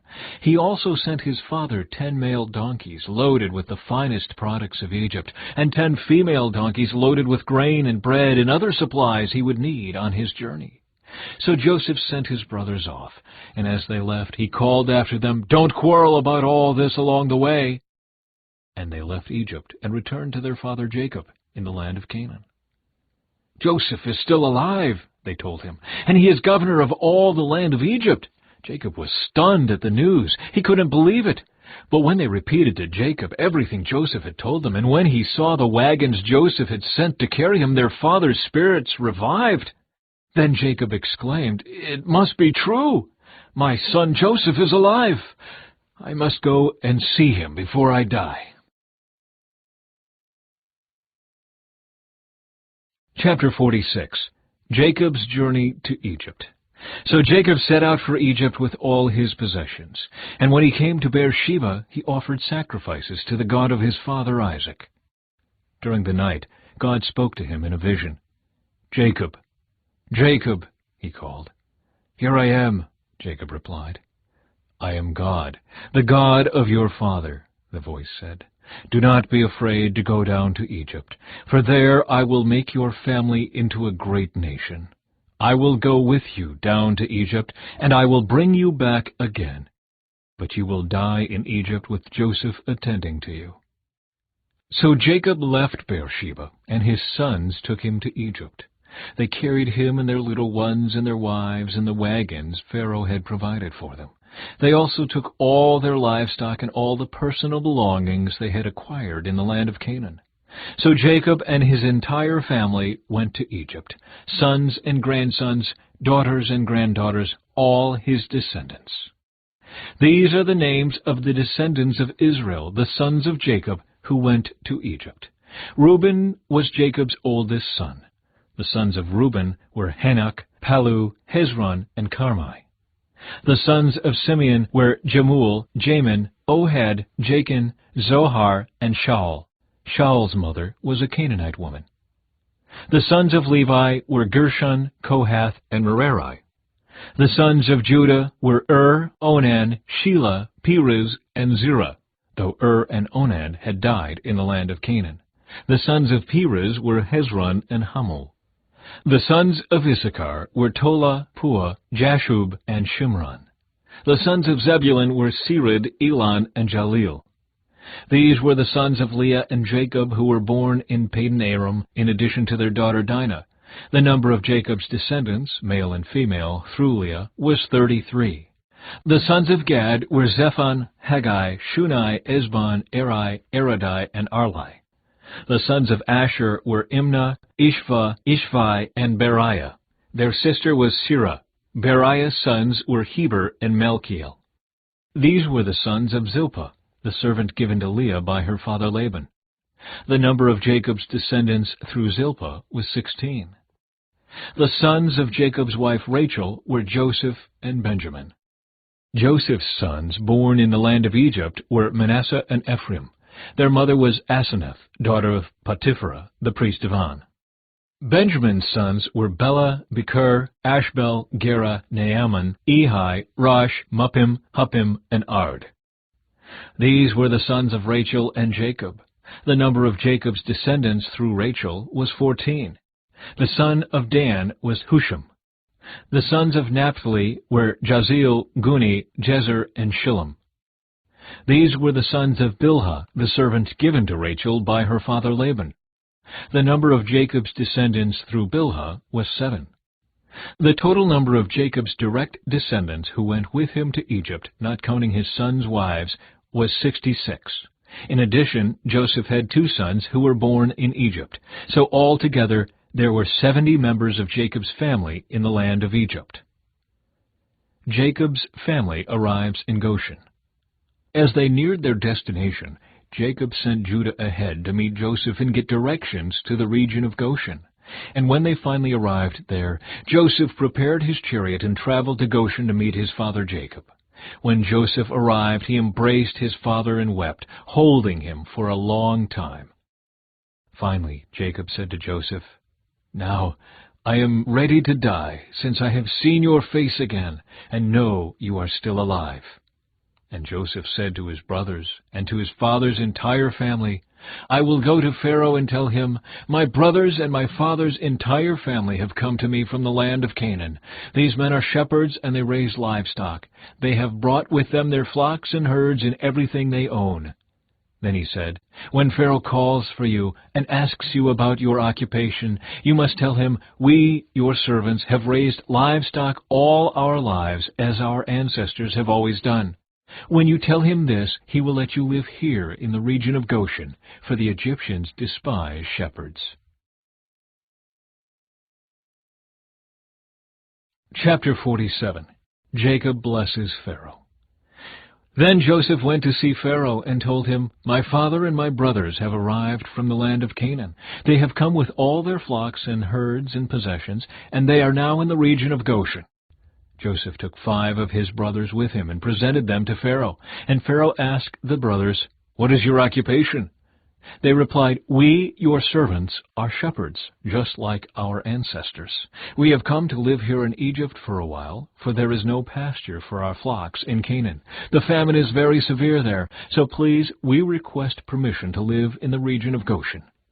Then Pharaoh said to Joseph, "Now that your father and brothers have joined you here, choose any place in the entire land of Egypt for them to live. Give them the best land of Egypt, let them live in the region of Goshen, and if any of them have special skills, put them in charge of my livestock too." Then Joseph brought in his father Jacob and presented him to Pharaoh, and Jacob blessed Pharaoh. "How old are you?" Pharaoh asked him. Jacob replied, "I have traveled this earth for 130 hard years, but my life has been short compared to the lives of my ancestors." Then Jacob blessed Pharaoh again before leaving his court. So Joseph assigned the best land of Egypt, the region of Ramesses, to his father and his brothers, and he settled them there just as Pharaoh had commanded. And Joseph provided food for his father and his brothers in amounts appropriate to the number of their dependents, including the smallest children. Joseph's leadership in the famine. Meanwhile, the famine became so severe that all the food was used up, and people were starving throughout the lands of Egypt and Canaan. By selling grain to the people, Joseph eventually collected all the money in Egypt and Canaan, and he put the money in Pharaoh's treasury. When the people of Egypt and Canaan ran out of money, all the Egyptians came to Joseph. "Our money is gone," they cried, "but please give us food, or we will die before your very eyes." Joseph replied, "Since your money is gone, bring me your livestock. I will give you food in exchange for your livestock." So they brought their livestock to Joseph in exchange for food. In exchange for their horses, flocks of sheep and goats, herds of cattle and donkeys, Joseph provided them with food for another year. But that year ended, and the next year they came again and said, "We cannot hide the truth from you, my lord. Our money is gone, and all our livestock and cattle are yours. We have nothing left to give but our bodies and our land. Why should we die before your very eyes? Buy us and our land in exchange for food. We offer our land and ourselves as slaves for Pharaoh. Just give us grain so we may live and not die, and so the land does not become empty and desolate." So Joseph bought all the land of Egypt for Pharaoh. All the Egyptians sold him their fields because the famine was so severe, and soon all the land belonged to Pharaoh. As for the people, he made them all slaves, from one end of Egypt to the other. The only land he did not buy was the land belonging to the priests. They received an allotment of food directly from Pharaoh, so they didn't need to sell their land. Then Joseph said to the people, "Look, today I have bought you and your land for Pharaoh. I will provide you with seed so you can plant the fields. Then, when you harvest it, 1/5 of your crop will belong to Pharaoh. You may keep the remaining 4/5 as seed for your fields and as food for you, your households, and your little ones." "You have saved our lives," they exclaimed. "May it please you, my lord, to let us be Pharaoh's servants."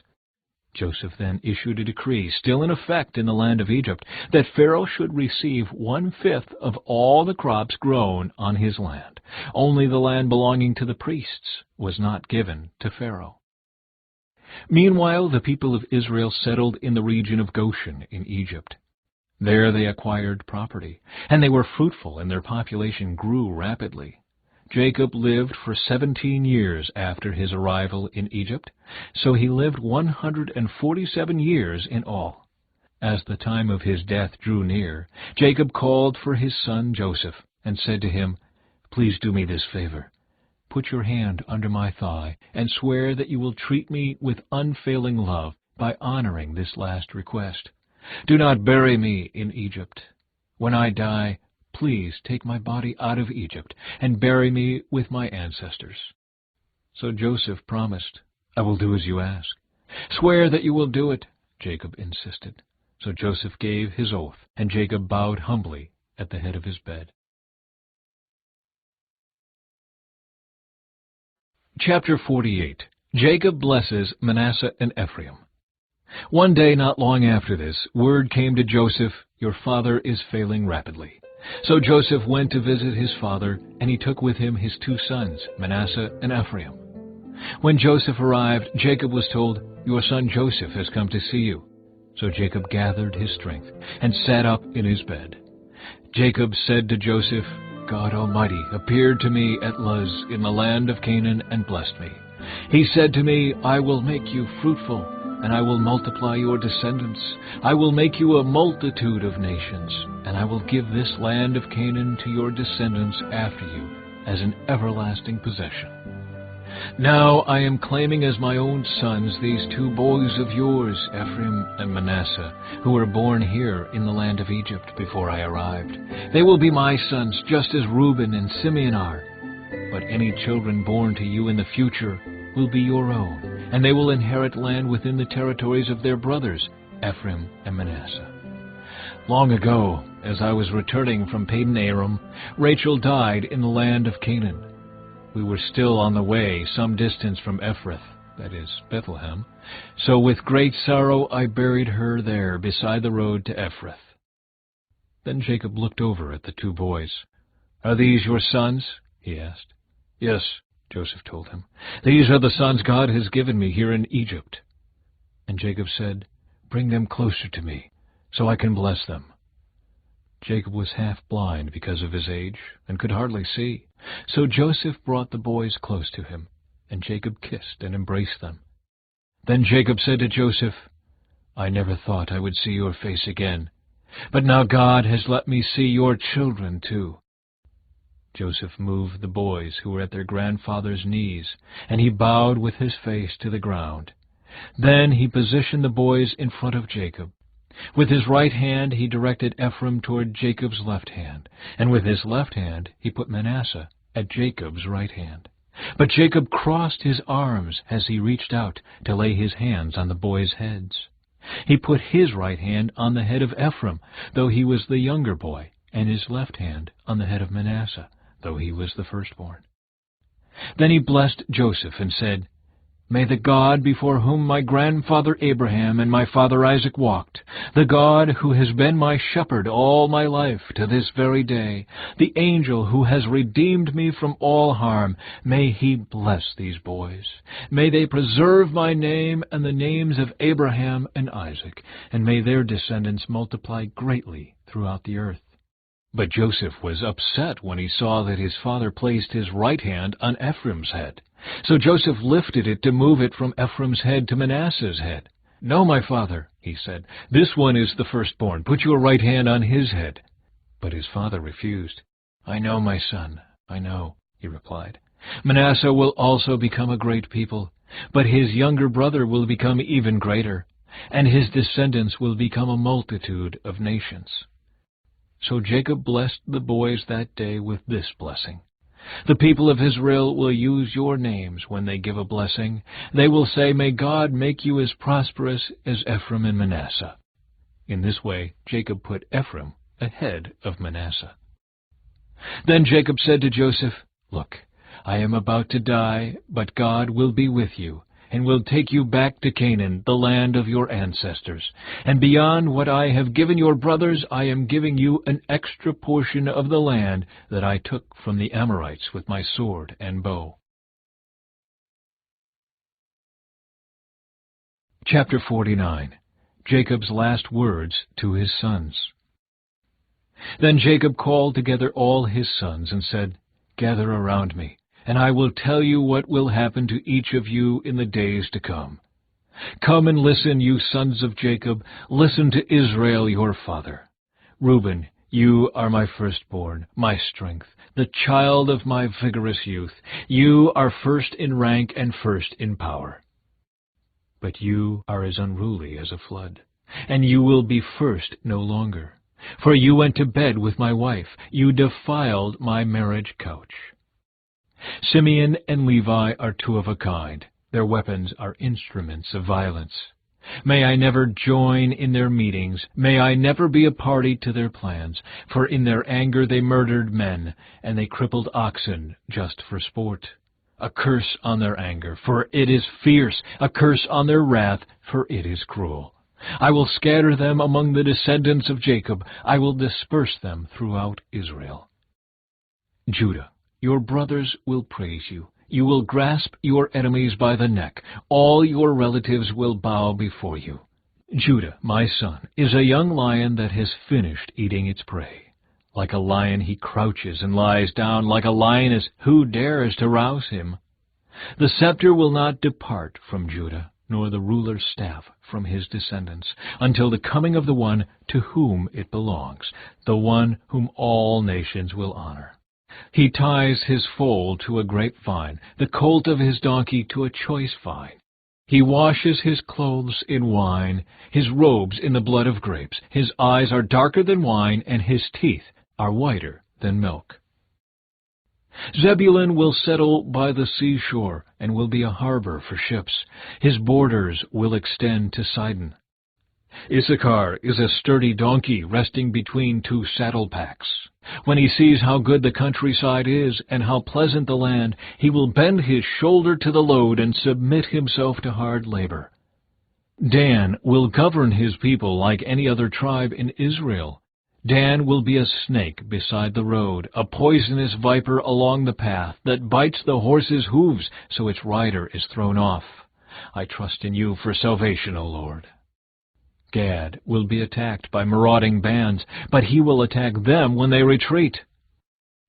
Asher will dine on rich foods and produce food fit for kings. Naphtali is a doe set free that bears beautiful fawns. Joseph is the foal of a wild donkey, the foal of a wild donkey at a spring, one of the wild donkeys on the ridge. Archers attacked him savagely. They shot at him and harassed him, but his bow remained taut, and his arms were strengthened by the hands of the mighty one of Jacob, by the shepherd, the rock of Israel. May the God of your father help you. May the Almighty bless you with the blessings of the heavens above, and blessings of the watery depths below, and blessings of the breasts and womb. May the blessings of your father surpass the blessings of the ancient mountains, reaching to the heights of the eternal hills. May these blessings rest on the head of Joseph, who is a prince among his brothers. Benjamin is a ravenous wolf, devouring his enemies in the morning and dividing his plunder in the evening. These are the 12 tribes of Israel, and this is what their father said as he told his sons goodbye. He blessed each one with an appropriate message. Jacob's death and burial. Then Jacob instructed them, "Soon I will die and join my ancestors. Bury me with my father and grandfather in the cave in the field of Ephron the Hittite. This is the cave in the field of Machpelah near Mamre in Canaan, that Abraham bought from Ephron the Hittite as a permanent burial site. There Abraham and his wife Sarah are buried. There Isaac and his wife Rebekah are buried. And there I buried Leah. It is the plot of land and the cave that my grandfather Abraham bought from the Hittites." When Jacob had finished this charge to his sons, he drew his feet into the bed, breathed his last, and joined his ancestors in death.